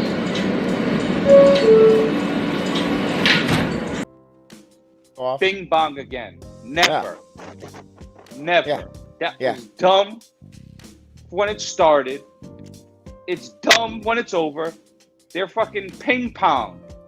They're light, they're weak, they're soft, they're heartless, they're embarrassing. In New York, we're gritty. We play hard. We deal with the cold weather, the bums every day going to work. We almost get kicked in our head by the Showtime dudes on our way to work in the subway doing backflips. We persevere here. These dudes are heartless bums. Tibbs, heartless bum. Randle, heartless kind of bum. Only person on this team worth keeping, but no one is untouchable, is RJ Barrett. He's the only piece that I'm like, other people are like, oh, you could develop him, but if he stays on the Knicks, he's gonna be shit. I'm keeping Quentin Grimes too. Yeah, he really impressed me. I like him, but for the right price, anyone got to go. It's team above any player. And the thing We've been through this before. There's no untouchables. There's no point guard, though. There's no point guard that we're going to trade. When we're going to get 32-year-old Damian Lillard? No. There's no one here coming. Even if we get five, I don't want Sponsors Lillard. Not. You're going to waste Lillard's career. He doesn't deserve this. No, this is my problem, though, right? You keep trying year after year to buy a point guard. Just develop, right? Develop them. You keep trying to buy a freaking point guard. It don't work because if they're on the market, no one wants them. We should have drafted Halliburton. I don't care what anyone says. We didn't need another power forward. We had a power forward. In the draft, we needed point guards. That is it. And if you swing and miss at the point guard, it's okay because we got to keep trying until we get one. That's it. We're bunting at the power forward, Obi. I like Obi's highlights in the right situation. He's going to be all right. You play this guy 35 minutes, he's going to get exposed. He's not that guy. No one is that guy. He's an energy guy off the bench. We need a starting point guard, and that is it. Someone that calms it down. Someone that just slows it down. Give me this pick. I hit this three. Let's stop this run, fellas. I got this. No one says, I got this. Slow it down. Julius Randle's playing too fast for himself. I need a drink. That's it. I need a drink. Thank you for the super chat, Johnny Davis. And the thing is, what's up, Johnny? You know what's the funny thing about it? I was just looking. I haven't got into it 100%, but one of the players out there that the Knicks, they're a lot of the other places want them to finish sixth. Bad draft. A player by the name of Johnny Davis in the college ranking is a point guard. I'll find more information on that. No, that's I don't know. Are you? Come on, Johnny. If you got the vision, man. Yeah, you got the vision. Come through and save the Knicks. None of these players on our team. You know how you watch players on teams, and it looks like the game slows down for them, and they dictate the pace. Everyone on our team is in a rush, and it's okay to play fast, but not be in a rush and out of your element. Tibbs wouldn't play Halliburton. Maybe not. Maybe you're right. He wouldn't. Which is why, it's man. So then we should just give all our draft picks away. No. Let's trade them all. No. He's not going to play. No, because it's not now at this point. This is why this All-Star break is important. You've got to know, we had this discussion before the season. We knew, we wanted to make the playoffs cool and at least compete. Give the younger guys that as we're drafting, some chances because also the front office has the ability to draft really good players in a later round. But at this point, if you're not, if you're not like with the older guys not getting it done, you got to turn it over to the young guys to see if they have the capabilities and if you have something there. We didn't even have to give the young guys all the time. And we're not saying give them some. We're not saying give them all the time. Exactly. Give them some time. But if you're splitting 48 minutes, 24-24, or if it's not even perfect, at least 26-22 somewhere along the way, you can do that. Bro, when we're up 20, when other teams are up 20, they experiment and let their guys see some time. When we're down 20, when other teams are down 20, they bring in their bench and let them see them some time. You know what we do when we're down 20? We bring in our one asset. We bring in RJ when we're down, 17? Yeah. No, because we were going to go on a run. And it started from game number 2. I was in the building. And by the way, Johnny Davis is from Wisconsin. He's 6'5" guard, coming out this year from University of Wisconsin. So they say he's a shooting guard, but I thought he was a point guard on the board. So we'll talk about that. We'll have some more podcasts about that. But maybe when I was saying the second game of the season, the Knicks were up huge, and he's still playing his starters out there. That's the time when you need to play your bench. The crowd. I think we were up by like 50 or something like that. It was a big blowout, man, and they were still playing the starters. I know game number 2, there's no need. Play the freaking bench. I remember I called Jedi. He was in the arena. He told me this. He's like, man, I had a problem with this because it's the fourth quarter. We're up huge. Julius is in the game. He gets a hard foul from what's his name? He used to be on the Bulls. Yeah, it was Wendell Carter. Jr. Wendell Carter. He gets fouled by him, and then he's arguing with Wendell Carter. They almost get into a fight, and Jedi's like, why is he even in the game for this? Exactly. That's what reminding me of now. I feel like he goes to every team and he runs them into the ground and then he leaves. It's like a car. He doesn't change the oil. He beats the shit out of it and then he trades it in. Now he's on to the next place. He's going to grind us to the fucking ground. RJ's knees will be gone. Mitchell Robinson will be who knows what. Hopefully Randle, he's just going to beat us into the ground. Their bodies can't take this. But I don't know why also, back in the day, people's bodies could take it. So he's kind of from that old school cloth too. There's a balance. Yeah, but here's the thing. I don't know how he's watching. He's watching the data that all the threes are going up. He's watching that data, but I bet he's never watching the lineup minutes data. He's never seeing how much coaches sub in and out, how much experimentation goes in with lineups, especially that shit. And here's another one. Here's another thing. Here's another rant that I was. Thank you for bringing it up, Chef Dan. What in the flying F does Andy Greer do, Kenny Payne, and Yakamura, Baba Booey, Fred Flintstone on that freaking coaching staff? What the hell they do? Can we ask somebody, please? He probably doesn't allow them to do anything. He's probably a control freak. Well, this is the hello, Berman, Bondi, Lois Lane. Those are the kind of questions you need to ask these Coach Thibodeau. Maybe they get kicked out of the press room if they ask these questions. Dolan hates the media. I know that. So they might get kicked out. They might ask the questions they think that will let them stay in the room so they can keep their job. That's the kind of questions we need to know. What are each coach's responsibility? Because obviously there's something that Thibodeau is the CEO, but these other entities, what the hell they do? They got to do something here. I hear all this praises. They're crowning Johnny Bryant as the next coming of something. I'm afraid to put him as an interim head coach. He's going to be a lost head coach.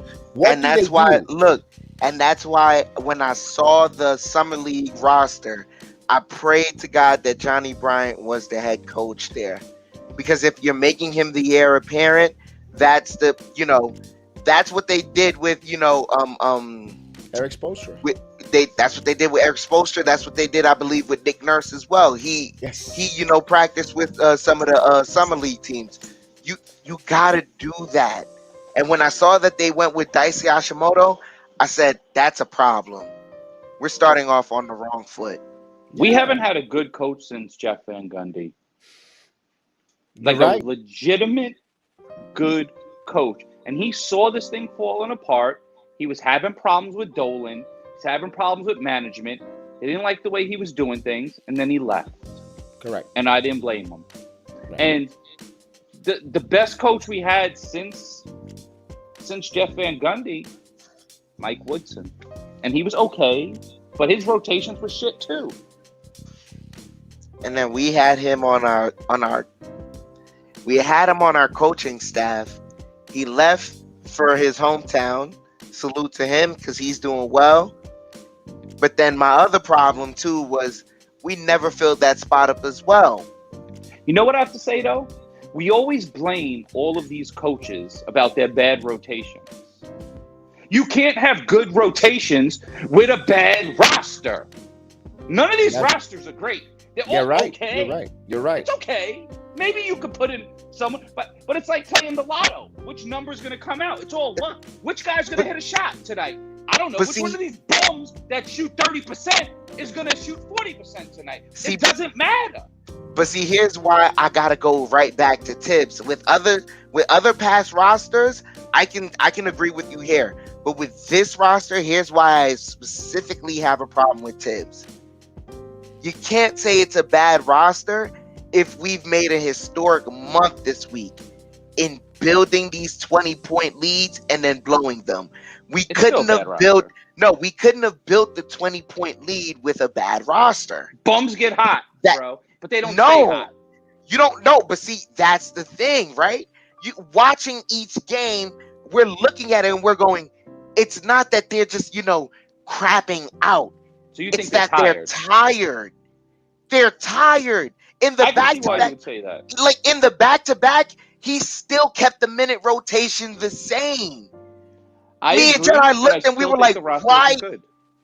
We looked at it during I remember during the Nuggets game, he's playing these guys the whole third quarter the same way, and it's like, why? They're in high altitude. Oh no, these guys they train for it in the off season. You're a shit cornerman then. It's a combination, man. Even you're a shit cornerman. Best case scenario, this team is 500 under the best coach in the NBA. This is not a good roster. It's a clumsy roster. It's not good. And even if you'd have to mix and match these young guys in, you don't know who's gonna hit shots that night. It's fucking luck, bro. It's luck. You ever play the lotto in New York? I play the numbers. My favorite number is 614. That joint come out once a year. You don't know what's gonna happen, bro. But see, this is why I have to always go right back to Tibbs. He should. Don't you see? He's not shit. No, but see, look. This is my problem with him, right? The offensive system is read and react, right? Haven't you seen, usually in a moment, a coach is going to try and get someone an easy bucket. Tell me the last play you remember where Tibbs drew up an easy bucket. So now, if you're not drawing up easy buckets for guys to execute on, and then you see that becomes a trend, so now we go, you know what? We're going to play off that play. And then off that play, we're going to build other plays too. And then we can actually expand our own playbook off of this thing. We can make players look good that way. We don't have playmakers. No. Playmakers get people easy buckets. Playmakers can do the read and react system. Natural guys with the natural ability. If you have a Luka Doncic, if you have a Trae Young, if you have like you said with Russell Westbrook with his athletic ability, if you have those guys, they can do a read and react. But the roster isn't fit for a read and react playbook. Exactly. This roster's not fit for anything, bro. They're fit. They need a coach who's No, We need to because consolidate our talent, trade all these mediocre pieces, and trade up with all the assets we have to get players that can do things. We have too many players that are okay. But no one wants our players. Yes, because he won't play them and bring up now the. You know what'll happen? He'll play them, right? And then all of our dumbasses are like, oh, don't trade them now. They look a little good. Don't trade them while the value's high. And then once they suck, oh, let's trade them. Too late, guys. It's too late. It's true. But which players are you talking about? Obi is playing good at the beginning of the season. Trade him. He's not. That's almost his ceiling. Now he's garbage. No one wants him. Keep playing him until he sucks. Trade him as soon as he puts the ball through his legs for a dunk. Hey, anybody wants an athletic guy? Russ, I gotta disagree with you, man. Because if we know, you want to know why? Because if Randle's not, look, but see, here's the thing: if Randle's not the if Randle's not the answer, who is? And who is gonna play those minutes that he's not on the floor? No one, because we all suck. This is the thing. What do you mean, no one? That means you might as well just not have a team in New York. At the way they're playing, we don't have a team in New York. We do. It's going to be the Brooklyn Nets. That's going to be the New York team with the route we're going. And if I was a kid growing up and no one told me anything, I'd probably be a Net fan. But we can't even be the Nets. You want to know why? We don't groom our own players. This is what it all comes back to. This is why I have to this is why it all comes right back to coaching. This is why as bad as the roster may seem, right? What's supposed to fill the holes is the young guys. That's the point. Too many damn holes, bro. You can fill holes if the superstars are carrying a little bit. There's too many damn holes. We can't trade for superstars because teams want to keep their superstars. No one wants to come here because they're going to end up carrying too much of a load because we don't have any players. It all comes right back to building our own. We can dice it up any which way we want. We can't skip that essential step. We have to build our own. That's where we're fucking up at. That's why you can't just trade Obi in his second year. See what he has. When he was playing good, though, he had especially, but he didn't have a good year last year. He only had one good year. So you're not even going to get much value off of that. The most teams are going to trade you for is a second-round pick for Obi because they're trying to take advantage of you. This is the whole thing we have to remember. No team is trying to get equivalent value from us. They're trying to rob us. So the only way we can, at least try and make the robbery somewhat, and if we can make the robbery in their mind seem okay, it's all about trying to fleece them with building up the talent we have. That's how Kevin Knox seemed like a fleecing for us. Because we traded a pick that we knew we didn't even want, along with Kevin Knox that we weren't going to use for a high talent caliber player in Cam Reddish. And now we're not even playing his value too. We're not even playing him a second. But how are we diminishing his value? By not playing him. This is what it all comes back to. He wasn't playing there either. He might not be good. They didn't like him there, but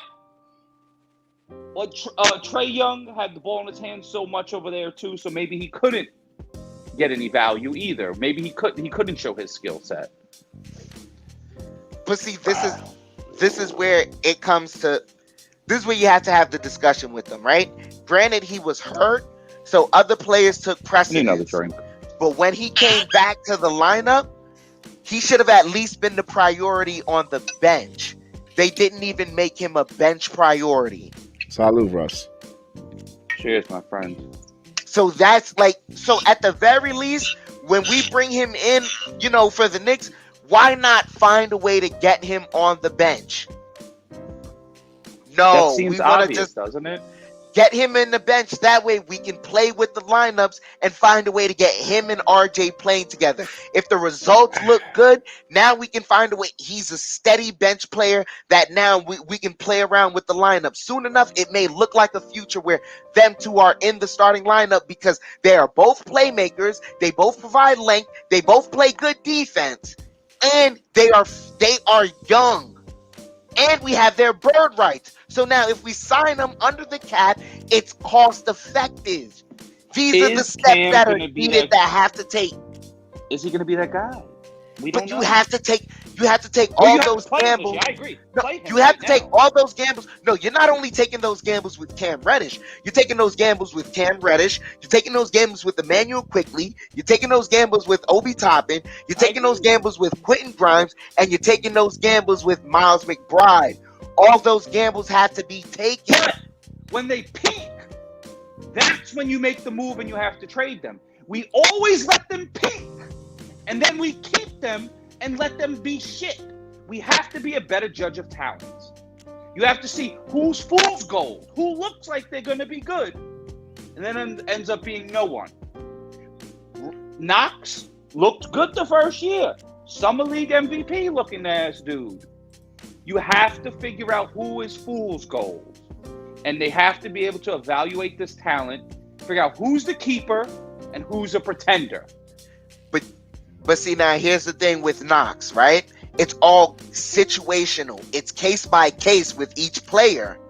You got to look at it case by case with each player. They're not all just lumped up in the same thing. With Knox, right? The first year he was playing here, he got carte blanche over the offense, whatever he wanted. Then he went the physical ability, length, all that. Right. Then he went from that to second year, not even being on the bench unit. But he wasn't good enough. With Fizdale. He wasn't But good it doesn't. enough. But see, here's the thing, right? Now, I want to liken this, right? You look at a team like the Grizzlies. You see that team full of young players, right? The second year, didn't they go through their woes even though they got into the play-ins? They looked really bad. You remember we beat them twice. Yes. Even though they had a lead on us the first time, we beat them. We beat them with RJ having the heroics he did in the fourth quarter. And then the second time, we beat them so bad that both the coach and John Morant got teed up out of the game. They were going through a rocky patch. They still didn't make any trades because they believed they had to still evaluate their young players past just situational, man. It's situational, but at the same time, you're taking those gambles. You got to give yourself that many bites at the apple. I agree that we need to play the young guys, but so now look, we need to build them up to get bigger assets. So now look, there's no superstars on our bench. There's not one superstar. There could be some good players. RJ's not a superstar either. Possibly an all-star. He may make an all-star game. Possibly. We don't have one potential superstar on this team at all. Physical ability, mental, nothing. There's not one. So everyone is tradable if they're not a superstar. You can't win in this league without superstar. You can make these little. You can make these little runs. Okay. Right? Okay. So then let me ask you a question. Do you think for the Portland Trailblazers, Anthony Simons is tradable? Everyone's tradable, except for them right now.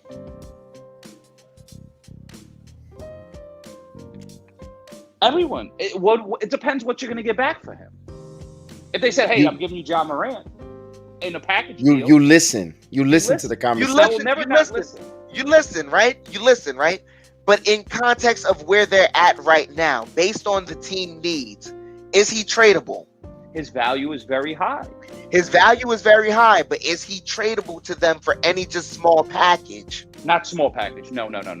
But you could package him possibly with something else to get a piece that's going to make you good immediately. Like, say if someone said him and Dane, and you're bringing back, I don't like Anthony Davis, but say an example, an Anthony Davis or a giant piece. Everyone is tradable. Anthony Davis is too injury prone. So then, I wouldn't touch him.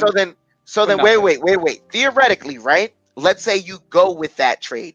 We're not even gonna look at the numbers. Why? Yeah, right? just theoretically, like talent. You trade him and Dame to the Lakers for Anthony Davis.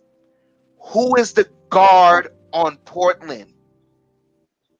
Who is your point guard? Well, that's an important position. Yes, but he's not. You could get like I know Dame is really, really good, but he's hurt right now and he's older. They can trade him because they're trash. I know. Dame would have made sure he could play if they were I understand that, right? But he's a ball handler for them right now. They're only going to trade him for a better ball handler. But they're not going to trade him for a big and leave themselves without a point guard in a point guard driven league. I tried to just think of someone good that I felt like someone would trade. But if someone said, "Hey, him for Ja Morant," if you said Ja Morant isn't tradable. Ja Morant isn't tradable because he's a franchise. I understand that, right? Luka Doncic, not tradable. Okay, like, right? He's not tradable, right? Okay. Not yet. But not yet. Not yet unless he asks for it. Not unless he asks for it, right? Not unless he asks for it. Bro, look. We even thought of James Harden as not tradable for the Houston Rockets. I hate his game. No. Regardless of whether we hate his game, what he did for the Rockets at the time, he wasn't tradable for them unless he asked for the trade. Even then, they still weren't trying to trade him, right? For Anthony Simons, unless a deal is on the table for a better ball handler, they are not looking on the market to trade him because he is their point guard. What would you offer on the Knicks for him? They're not going to trade him. But what would you offer to peel away a young point? We need to peel away a young point guard from a team, right? We need one. What are we willing to get? RJ, picks, quickly. But see, this is why I brought up Anthony. This is why I brought up Anthony Simons. He's not in his first year. I don't know what year he's in. He's in his third year. That's called development. Now let me ask you. No. I only watch the Knicks mostly. No, I know, right? But I've peaked at Portland because I appreciate Dame Lillard for the player that he is. You know, sticking through with Portland because that's a team that I love him as a player, as a person as well. Good person. CJ McCollum too. Good, good, great rapper. All that. Cool, right? But this is what I'm saying. Watching them, he was on the bench, right? Sometimes they'd even play a small ball lineup with him alongside CJ and Dame, knowing that it'd be a bit detrimental to their defense, but they were trying to groom him.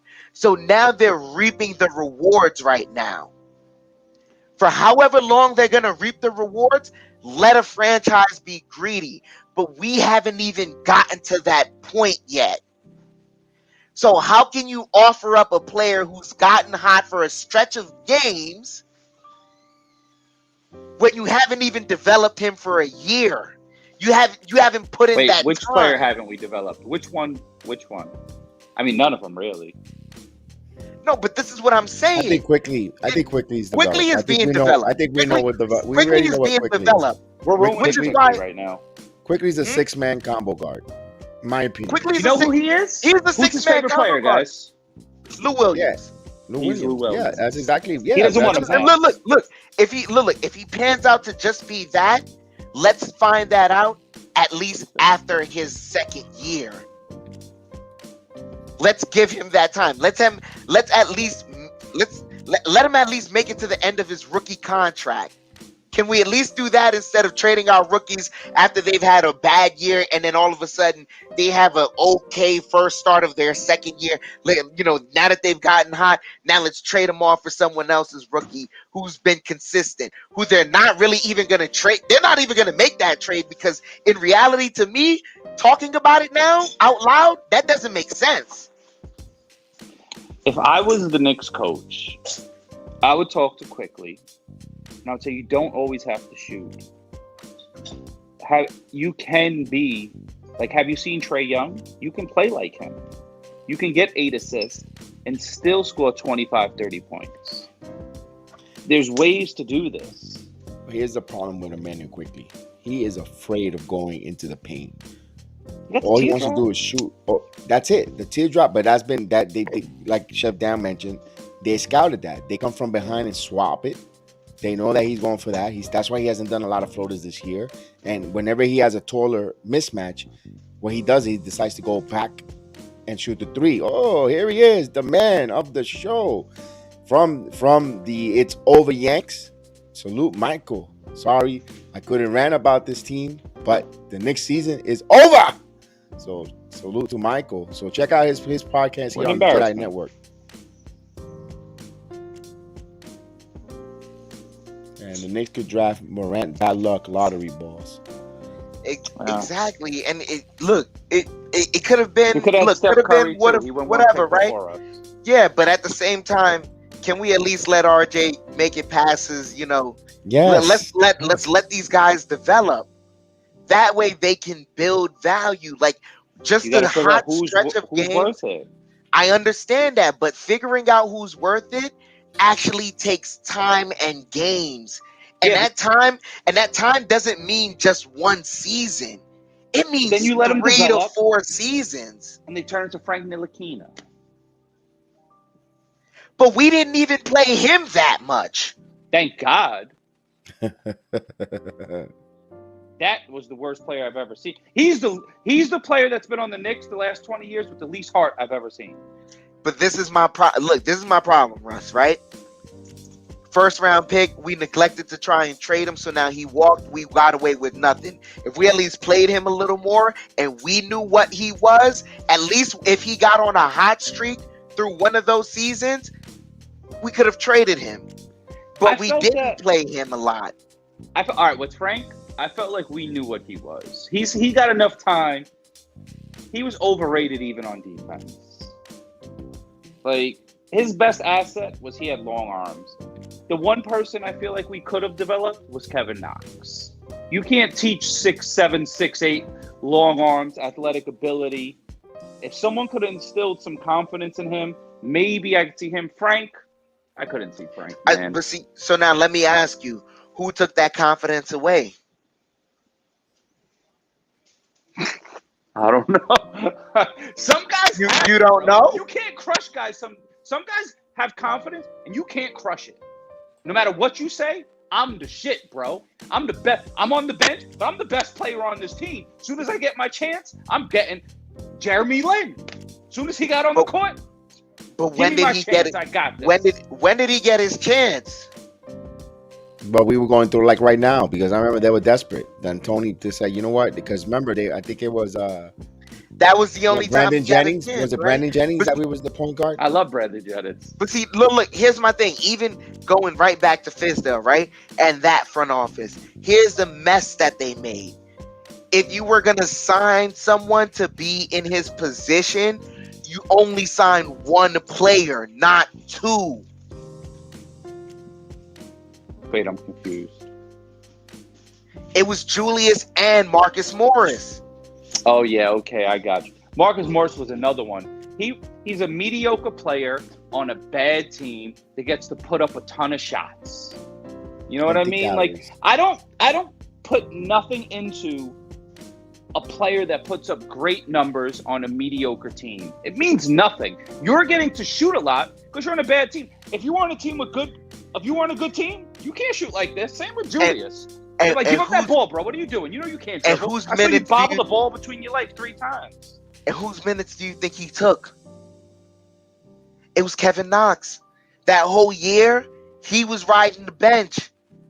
And then when we traded Marcus Morris, we got back Mo Harkless. And then after we fired Fizdale, the interim coach decided I need to win games in order to make my resume look good. So he played Mo Harkless over Kevin Knox.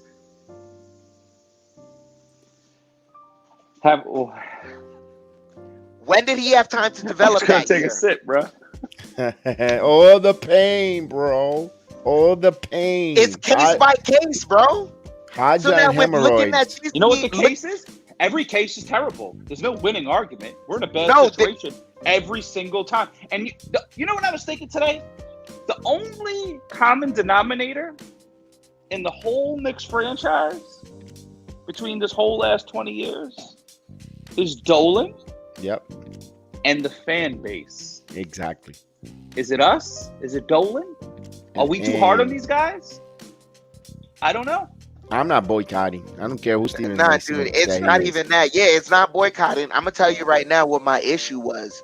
I'm gonna tell you what the front office's issue is right now. It went from Fizdale with no structure at all. He had the kids playing whatever, and then the next year he decided, you know what, I need to win.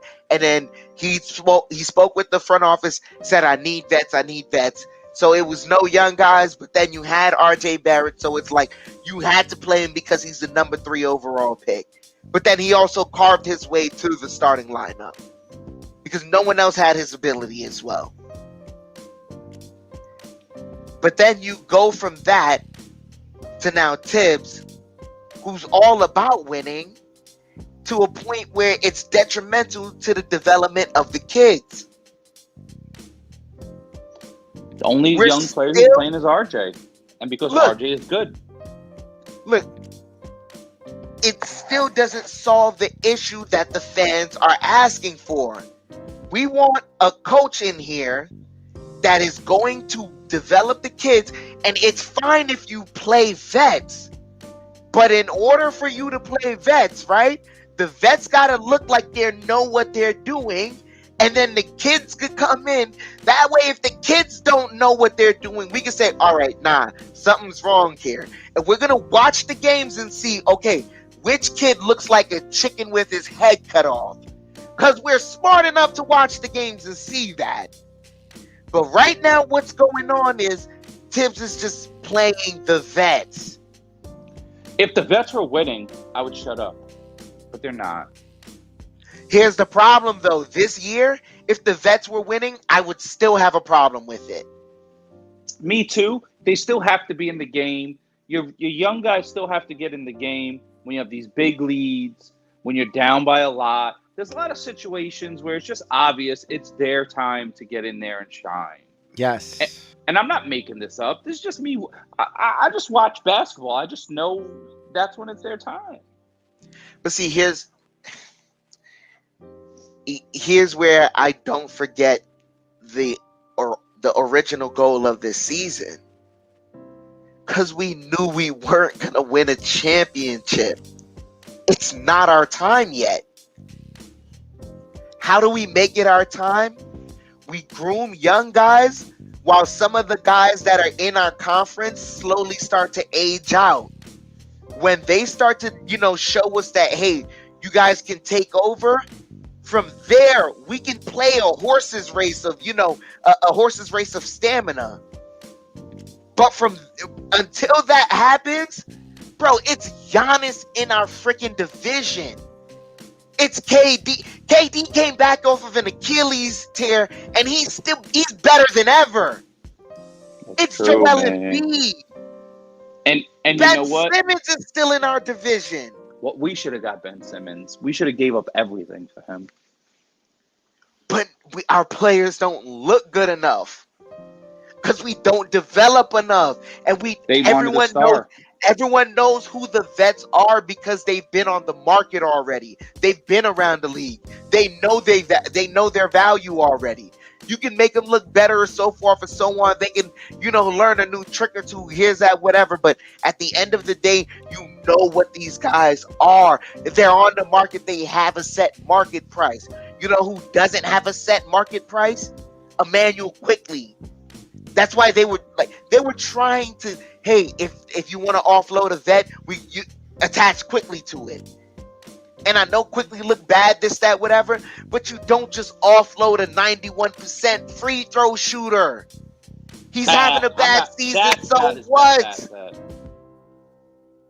No, but this is what I'm saying. That translates, and you see the shot-making ability. That rookie year isn't just a fluke, because he was doing the same thing in college. Well, I agree. It's not a fluke. It's not a free If fall. anything, this is a sophomore slump. We acknowledge it's a sophomore slump. I don't think he would be having a sophomore slump like this if he got enough time to work through his issues. And Derrick Rose.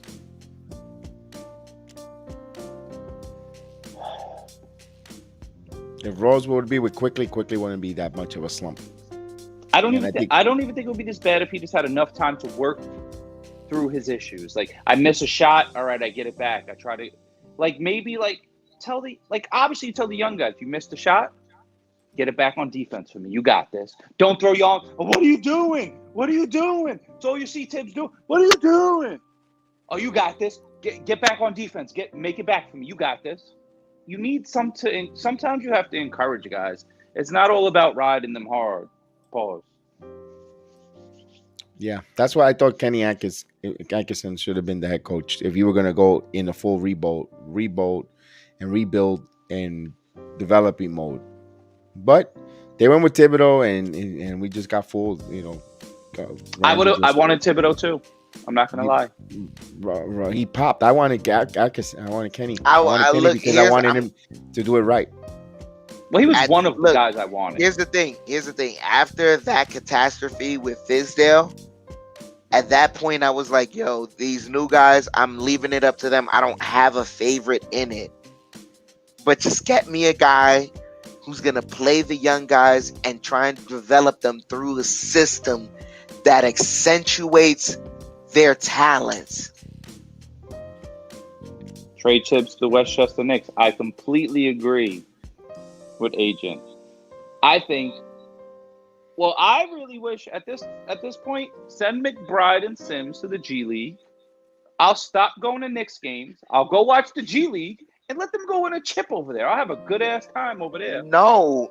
Here's what I'm doing, man. I'm selfish. Because here's what I'm doing.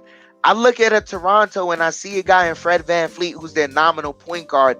That guy is short. He plays gritty defense, hit threes, hit mid-range shots. I see McBride doing the same thing in G League, except he's outperforming what Fred VanVleet did in his first year in the G League. Bro, I'm taking the chance with McBride, man, for the rest of the year. I'm gonna try and I'm gonna try and put that lineup that was in the summer league that looked really good out there.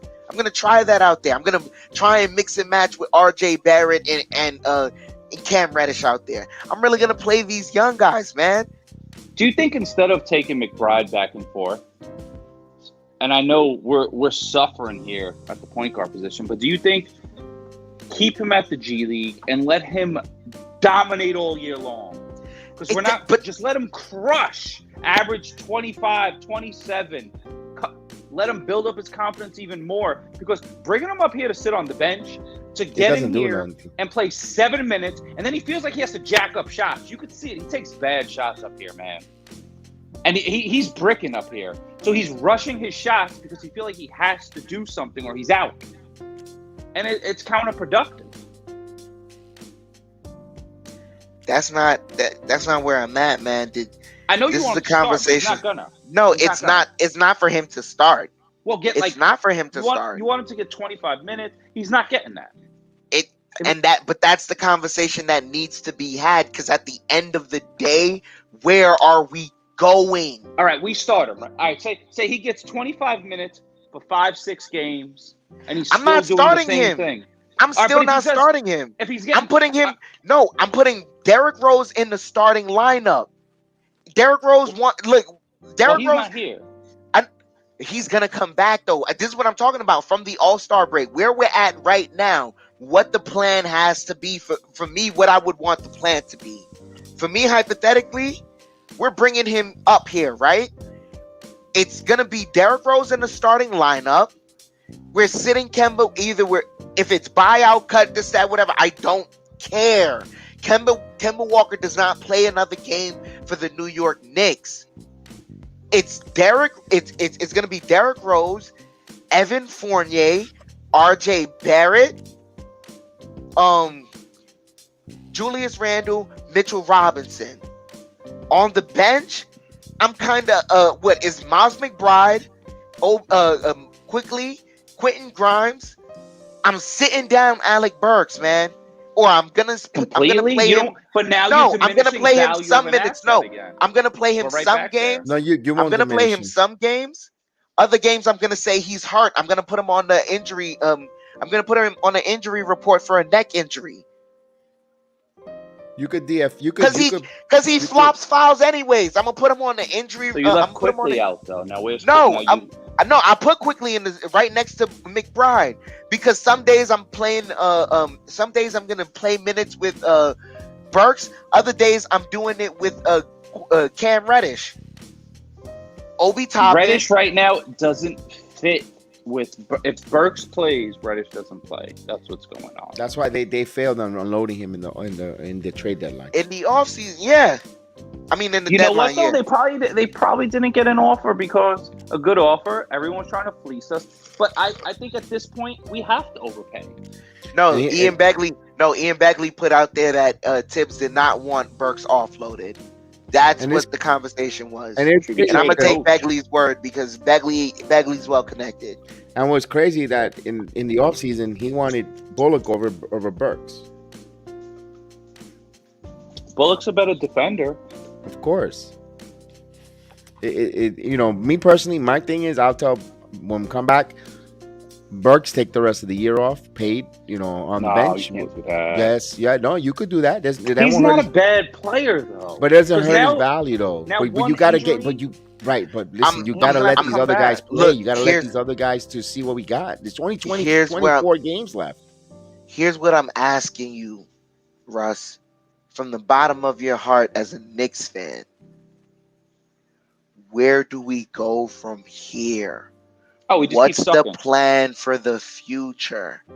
Because I'm gonna tell, if you know your history as a Knicks fan, do you trust us going back in the lottery and trying to get a blue chipper? Do you think the league would let that happen? It's our only hope because no one's okay, fine. Okay, fine, right? We have to but then you get that blue chipper, but then he's just like these young guys that you're getting later in the draft that we have right now. Are you gonna play him or not? That's scary. You know what? I don't know if Tibbs will play him because he didn't play Obi, who was the 8th pick.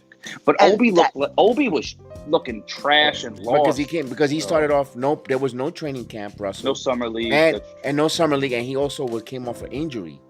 First game he was injured, so no injury, nowhere to rehab, nowhere to, and that's why he was behind the 8 ball. He started getting acclimated and starting playing well once Rose got here to help him. Also, we're almost starting from scratch. It is. Yeah, but see, here's my thing, right? Going back to what Tip said, man, and if you play well, you earn more minutes. We remember the beginning of that season, like Randle had a couple of good games, but after that, he had a rough stretch. But Obi was playing out of his mind. The best lineup we had was our bench lineup. And Obi was a big part of that. And I'm not saying bench Randle. Not bench him, but he could play 29 minutes. He doesn't have to play 40. That's what I'm saying. That's what we want. It all goes back to allotting more minutes for the bench. Regardless, you got to find some ways to give him more minutes. Even if you're messing with the lineups, it don't matter. You got to play them more minutes and experiment with the lineups. Because at the end of the day, we're not winning a championship this year. So what are you doing to help yourself get closer to the championship? That's the end goal. The Larry O'Brien trophy. And it's not with these vets. So we got to see what we have in these young guys. And the only way to see what we have in them is to play them more minutes. You can't avoid that.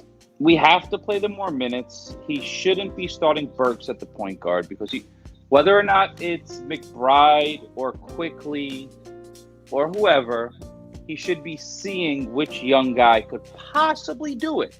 So we wouldn't be having this conversation right now saying this because maybe we'd agree with Tibbs. If he played McBride and we say, oh man, this guy's shit. He's jacking up shots like Julius Randle. Maybe. So he has to just test it out. And then we could go from there.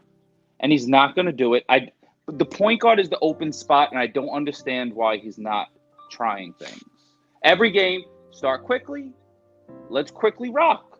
Let McBride rock. Let one of them rock out. Quickly came in and said he's a point guard. He wants to be a point guard. I think if you sat him down and spoke to him, I'd say, hey, you know what I'm going to do for you? You get in this game. You give me 5 assists every game. I'll keep starting you. Just go ahead.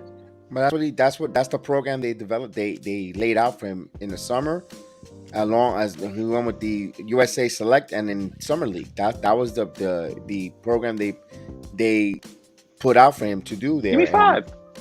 But see, and here's the crazy part: he reached that average every time in the Summer League. But you know who he was alongside, and it made it look easier for him, was Miles McBride. And Obi. Why have you not and Obi Toppin?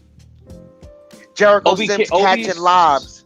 I don't see Obi is a good player for his skill set, but he's not above Julius Randle's skill set. Right, but when you elevate, he can't quickly, start over with Julius. But when you elevate quickly, it has to be a pair. You have to elevate quickly with Toppin. It will work. But you got to do both. All right. Yes.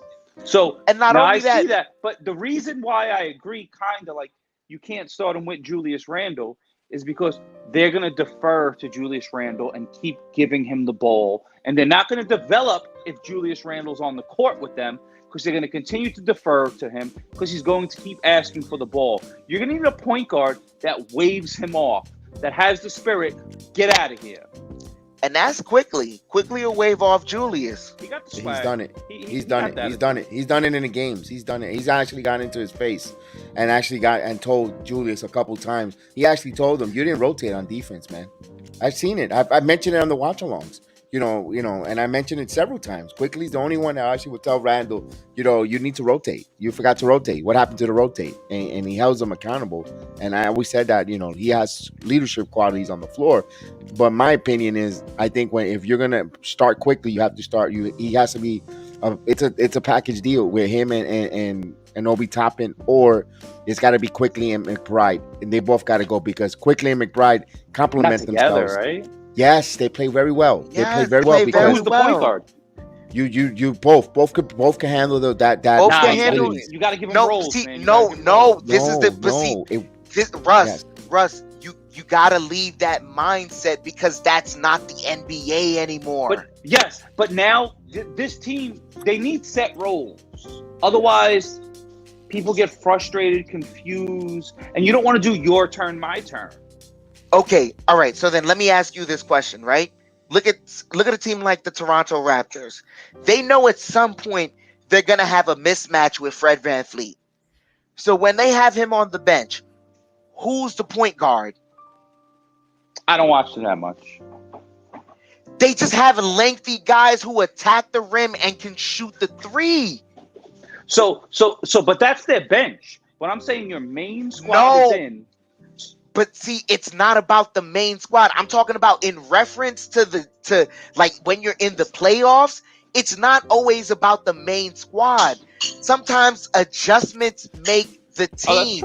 That's why a guy like Tyronn Lue look greatly right now because of all the adjustments he makes, and he makes it in the regular season. But in order to make those adjustments, you got to give those certain players a chance so that you can see their skill set to go, okay, with this lineup, I can put him in here. That way it gives that lineup a different look. Now this coach is probably going to have to change their lineup. I may fluster them a little. And if I can keep this lineup to get a run, I can give my guy a break and we can get right back into what we know. But the only way you get to that is by giving those players a chance. You can't escape this, brother.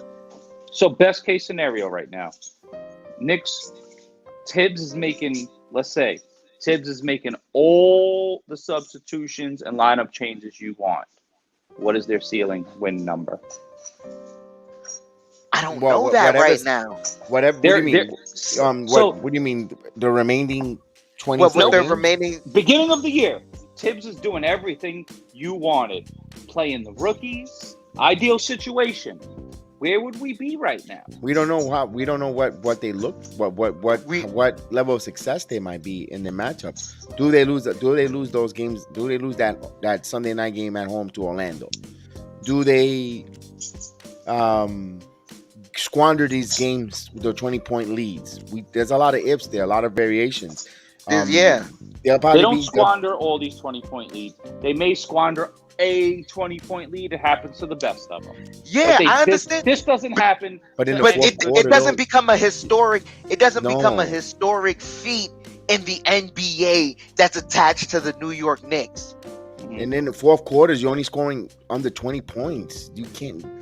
That's something. That's the pace is too slow because we don't have a point guard. That's why that's happening. Julius Randle's bringing the ball down court, and this is Tibbs' fault. I would say, tell Julius Randle, you are not the point guard. You don't bring the ball down court. That's why we're back at this argument, because this is why we were just finished talking about McBride and stuff, because they don't have anyone there. Rose is out injured. There's no one on the roster to do that. And I'm telling you right now, look, with Rose too, though. But Rose will take over though. Rose will go drive to the basket and he will be the closer. He makes those awkward layups that you think are never going to go in. Those joints go in, boy. But see, you need that style of point guard. So we would have, all right, beginning of the season, right? So say we would have started all these guys. Rose goes down. Potentially, since McBride is still the rookie, we probably wouldn't have started him. In the ideal world, we would have put Quickly in that slot because we still didn't really have McBride.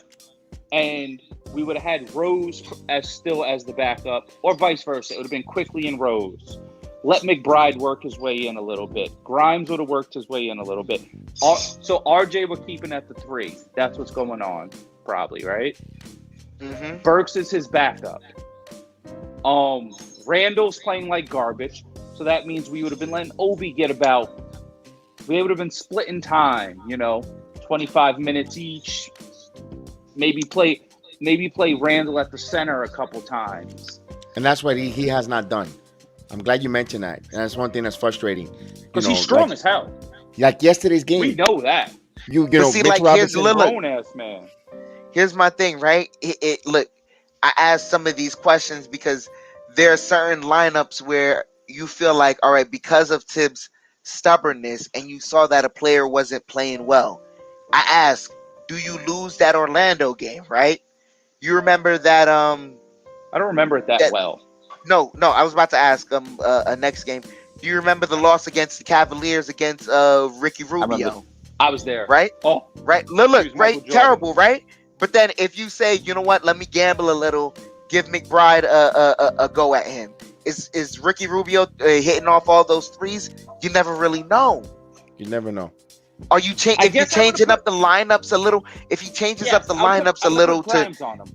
Grimes play some D. Tonight, Grimes, get out there, do your thing. You're a young dude energy. Go lock his ass up and earn some fucking time. But I believe around this time, Grimes still wasn't in the bench unit at all. Yeah.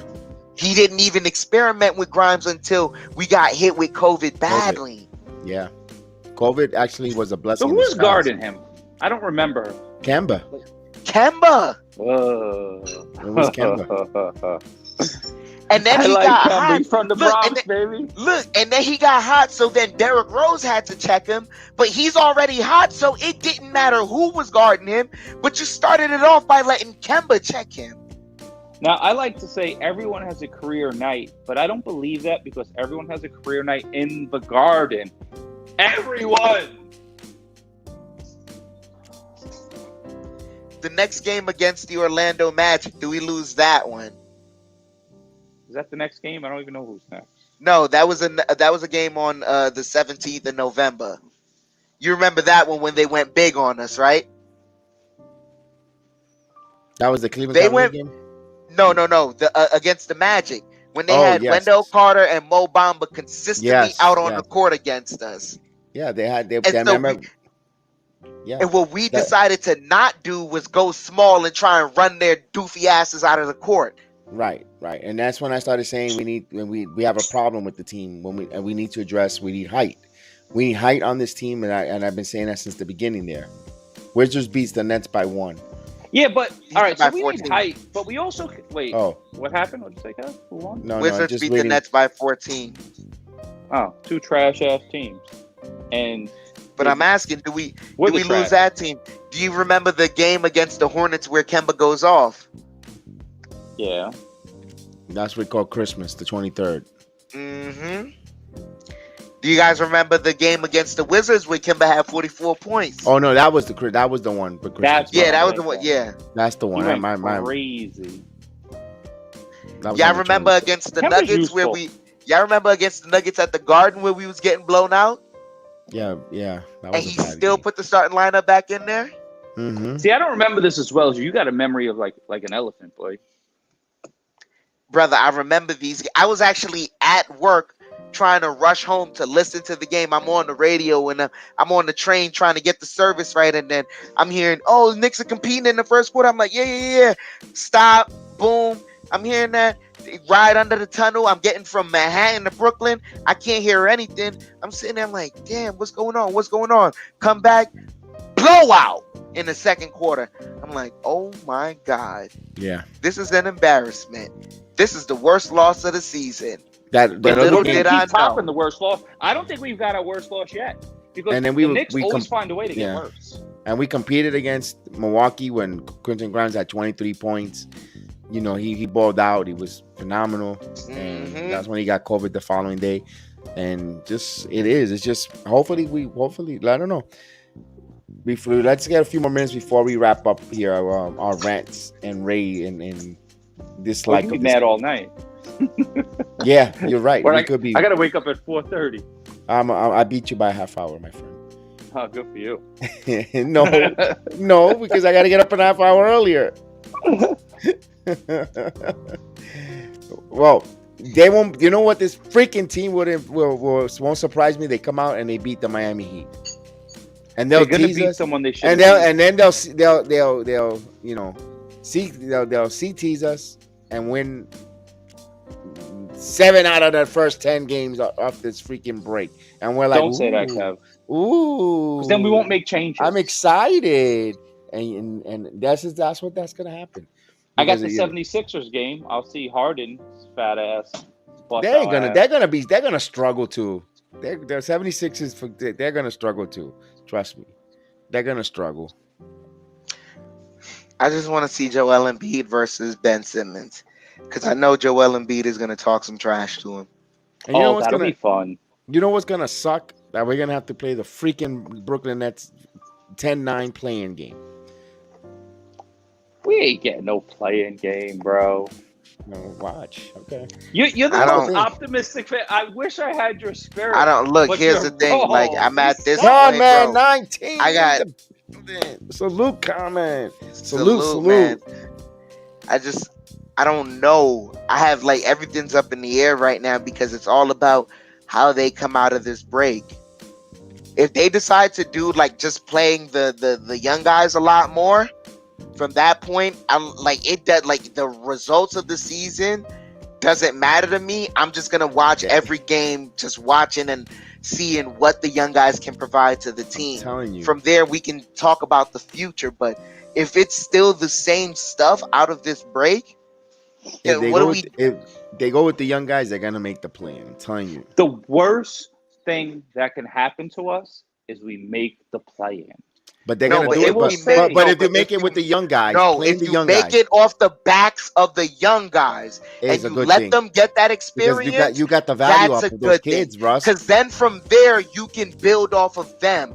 That's who you're building on. Not only that, you elevate their trade value, Bro, like you not said, if and get them the hell out of You here. gotta look. Not if Russ, Randle Russ, and let me Fournier ask you. is still in the lineup. Take No, Randle this- and Fournier out the lineup completely, and if these young guys make it, then it's an accomplishment. Well, it's gonna But we're happen. out of the These trade guys- deadline had a and- bad start. But see, think this Fournier is has what now I value, have to though. ask you. Here's where I have to ask you a question. You sit Fournier down completely, right? You sit Randall down completely. So you have We OB can't playing, do right? This is what I'm saying. You can't take them out the lineup. You can't. This is what I'm But saying. If they both sprain their ankle, Dude, you can't do that. Because then, like, here's the thing, right? It's all about you. You want to give the young guys a chance to play well while it's a winning effort. No, the fucking veterans are going to get the credit if we make the playing game. No, they're not. Hey, look, we're not that far. We're far. No, they're not, because we're not that dumb. We clearly have 50. Like, oh, is this going to be the streak? Is this where we turn the season around? Don't fucking say that shit anymore. This is not. We're never turning the season around with one stupid ass win ever. It's not about that. It's not about that. I'm sweating now. It's not about that, man. That's that bourbon, baby. That's that bourbon sweat. Yeah, it's not about that. I'm not mad. You gotta tell me. You gotta tell me what. Like, are you trying to get a chip like this year? No. It can't happen this year. Can it happen next year? Let them go rock out. Can it happen next year? Hope it happens before I'm dead. But can it happen next year currently with the way this team is constructed and with the cap that's constructed? Nope. No. So what are you going to do in order to make next year better for yourself? That's what it's all about. In this right now that you can't win the championship, you got to take steps to get yourself closer to the championship. You know what I'm going to do? Personally? It can't just happen 1 year. Like, we know the free agents aren't just coming, bro. It's not happening that way. Personally, to make next year's Knicks season better for me personally, I'm not going to buy any tickets. That's what I'm going to do. And my Knicks season will be better because I'll save money by switching to Geico. Sponsor this channel. Here's what we do. We'll have a third man in the booth. We'll rotate the play-by-play, and you watch it along here. You don't have to worry about it. I'm more of a color commentator. I'm spinning and winning, baby, dishing and swishing. There you go. Look at that. Get Dan and Russ on the call, and I could do fishing a little more. I could fish. I don't have to Swish cheese defense. I like that. I like that. I like that. You do that, and you a Knicks fan, unlike someone else. I like that. I like that. Oh man, we could rant all night here. We could fight all night here. Oof, man, this freaking team makes you want to drink. But before we go there, hey, fellas, it's all love, Dan. I'm of course. Of course. I don't want you to think I'm frustrated at you. Yeah, of course not, man. It's never that. It's always love. We just, we're having this, it's a safe space for us Knicks fans to vent and just try and figure out what to do, because at the end of the day, we know we're not winning the championship this year, but what are we doing to help ourselves? That's the only question we have to ask. What is the front office doing to help this team get closer? We've seen other teams take that step. I want to ask everyone, man. So far as a Knicks fan, I just have one question for everyone, man. How many rookies have you seen so far this year put up their career high against us this year? Right, it's a lot. But everyone does. Real quick, this segment, unofficially, we need a sponsor, but we're trying to find one. Unofficially by Johnny Walker. Johnny Walker, because you're a Knicks fan, and Johnny Walker needs to be in your life. If you're a Knicks fan, you have to be a Johnny Walker fan, because you're going to need it. So hopefully Johnny Walker's out there. The people of Johnny Walker, we need a sponsor for the Re-Export Jedi Network. We're getting close to the 4,000 subscriber mark. Big marks. We need it. We need Johnny Walker, because it makes you want to walk. This team will make you want to walk right to the bottom. Walk the plank. Teammates want to walk the plank with a bottle of bourbon or scotch. Or I like what 19 Conman said. Ty Washington from Kentucky. Keep an eye on him as well. We'll break down 19 Conman. We're gonna get some real. Oh yeah, yeah. I gotta talk about him. Yeah. Ty Washington might be there. At number 7 for the Knicks if they get that deep there. We might get that low. Don't dismiss how bad we're gonna get. But the problem is, we don't even know how to lose. Every time we need to lose the last game to get the best pick, we win it. Yeah, and then it's a parade. And this is my thing, man. This is my thing at this point. I know what the agenda is in the draft, so I don't care because I know we're never going to get a high value. We're never going to get a high top tier pick because right now the agenda for the NBA is trying to get higher talent in smaller markets. That way they can sign them there for discounts, keep them there, and they can find a way to generate more money for the NBA, especially after the pandemic. So that's what they're trying to do right now.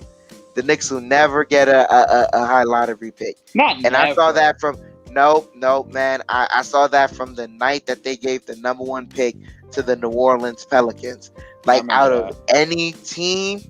I'm glad we didn't get. No, it's fine. No. I'm not even saying that. It's just numerically, we had the better chance versus the Pelicans. Yet somehow they got up there. The Lakers got number 4. Yeah, all of a sudden, and also, you saw that immediate result with their Pelicans got Zion, and they sold out their arena in 30 minutes. Season tickets. Exactly. The Knicks sell out every. And then how many national TVs? How many national televised games did the Pelicans get that year? They got They actually yeah. And he didn't even play that much. No, and then they were clamming for him to go in the bubble. He would have been $1 billion ball player easily if he would have signed with New York. The way the marketing, he would have been a beast. He probably he's still going to be at this point, I still think he's going to end up on the Knicks. Here's what I'm saying. I heard Jerry Jones called him 3 times to play offensive line for the for the Cowboys. Hey, who knows? Jerry Jones did call. He did call LeBron James to play tight end for the Cowboys. So he got Randle. He got Randle. He already has the jersey. Put his ass out there with the Cowboys. Could have Randle. Yeah, Randle could be a good ass defensive end. He's strong and fast. But he'll argue with the referee. He don't care about throwing flags. Oh my God! They touched me. Ow! He hold me. Meanwhile, the running back is going 90 yards. He hold me. What are we doing out here? He hurt my feelings over there. I saw freaking Bruce Brown take a bow in front of the bench. No, it's disgusting. It's disgusting. They also need a player to come out there. Now, that's what Taj Gibson should be there. I know he's a respectable man in the league, a good man and all, but he should be out there being an enforcer, knocking people exactly on their rear end, on their asses. Nice of a guy. Yeah, and Rui Hachimura comes back for the Wizards, and he's giving them 20 points. I'm telling you, every young player this year's draft has played phenomenally against the Knicks scoring. No, Rui's part of. I believe he's part of. No, he's in a different draft class. Yeah. I understand that he's in a different. But like all these young players, they've been playing and putting up numbers, man. It's only the Knicks that don't play their young. Zaire Williams came in here with Memphis, played phenomenal. Oh my God! When the Pelicans beat us after Brandon Ingram got hurt, man. Yeah. The young kids, it was crazy. As the T, Charlotte beat us with their own pick. That the T is getting ready. Yeah, it wasn't me. But Jess made it home after her flat tire debacle. That's why I kept blacking out. She kept calling, and it's on the iPad, so it rings on my iPad and my phone, and it shuts the whole video down. You gotta have the front flats. So, guys, we're gonna end the podcast this evening tonight. It was fun. The rants, the raves. Thank you, 19 Con Man, Michael, Agent Super Argo, the Pope of Sports and Entertainment, the Truth, Gideon. Salute, definitely. Gideon will check out the G Money, the Notorious G Money Hoop Show on Saturday. He'll be on breaking down all around the league, NBA talk. Kelvin T. Jones, the mayor, May the 4th be with you, is there with us. We have many more that came in. That it's a long list of chat. So if I don't get your name tonight here, I apologize because we have over 500 chat comments. So it'll be difficult to go all the way up to get your names. Thank you so much. I know Janine was in here a little earlier. We had the gracious Marie Matthews as well. Thank you guys. You guys have a wonderful, wonderful evening. Thank you guys. Please share the program. Also be on the audio platform. If you missed it here, anywhere you find the audio in Spreaker, Apple Podcasts, anywhere that you find an audio, it'll be there. Return of the Knicks, we'll have it on there. In about 20 minutes, it'll be uploaded, or even less than that. So you can listen to it tomorrow or share it. The more you share it on your channel, the more it helps the program grow. And of course, we're so close to 4,000 subscribers, and we're gonna keep growing. It's gonna keep growing, and we're not gonna abandon the New York Knicks. We will be here calling every game, no matter how putrid and how bad it is. We might vent and get pissed off and want to, get really upset and drink more Johnny Walker. But you know what? As you know, one of my vein arteries bleeds orange and blue. The other one bleeds Yankee pinstripes, and the other one bleeds Giants and Jets and Ranger colors. So I can't stop. That blood of that New York is running through me, and I can't abandon my sports teams no matter how bad we are. So for me to you guys, man, thank you, Chef Dan. Thanks, Dangerous. Please check out the Wife of Crime podcast on your audio platforms. That's Dangerous's podcast. Always supporting, always listening, especially if you're for your significant wives that like the tell us about your program, because I don't want to butcher it. Well, it's basically a true crime podcast that my wife tells me true crime stories. I react to them kind of like this. I'm usually boozing it up, but it's going pretty well. It's a whole nother platform. Tell your wives, they'll probably like it. They will. It's fun. I listen to it, and Russell just with his commentary, and and his wife's with the smooth voice. It narrates the story. Phenomenal guys. I appreciate you guys, and of course, guys, we'll see you next time here. And of course, have a good night. Yo, thank you.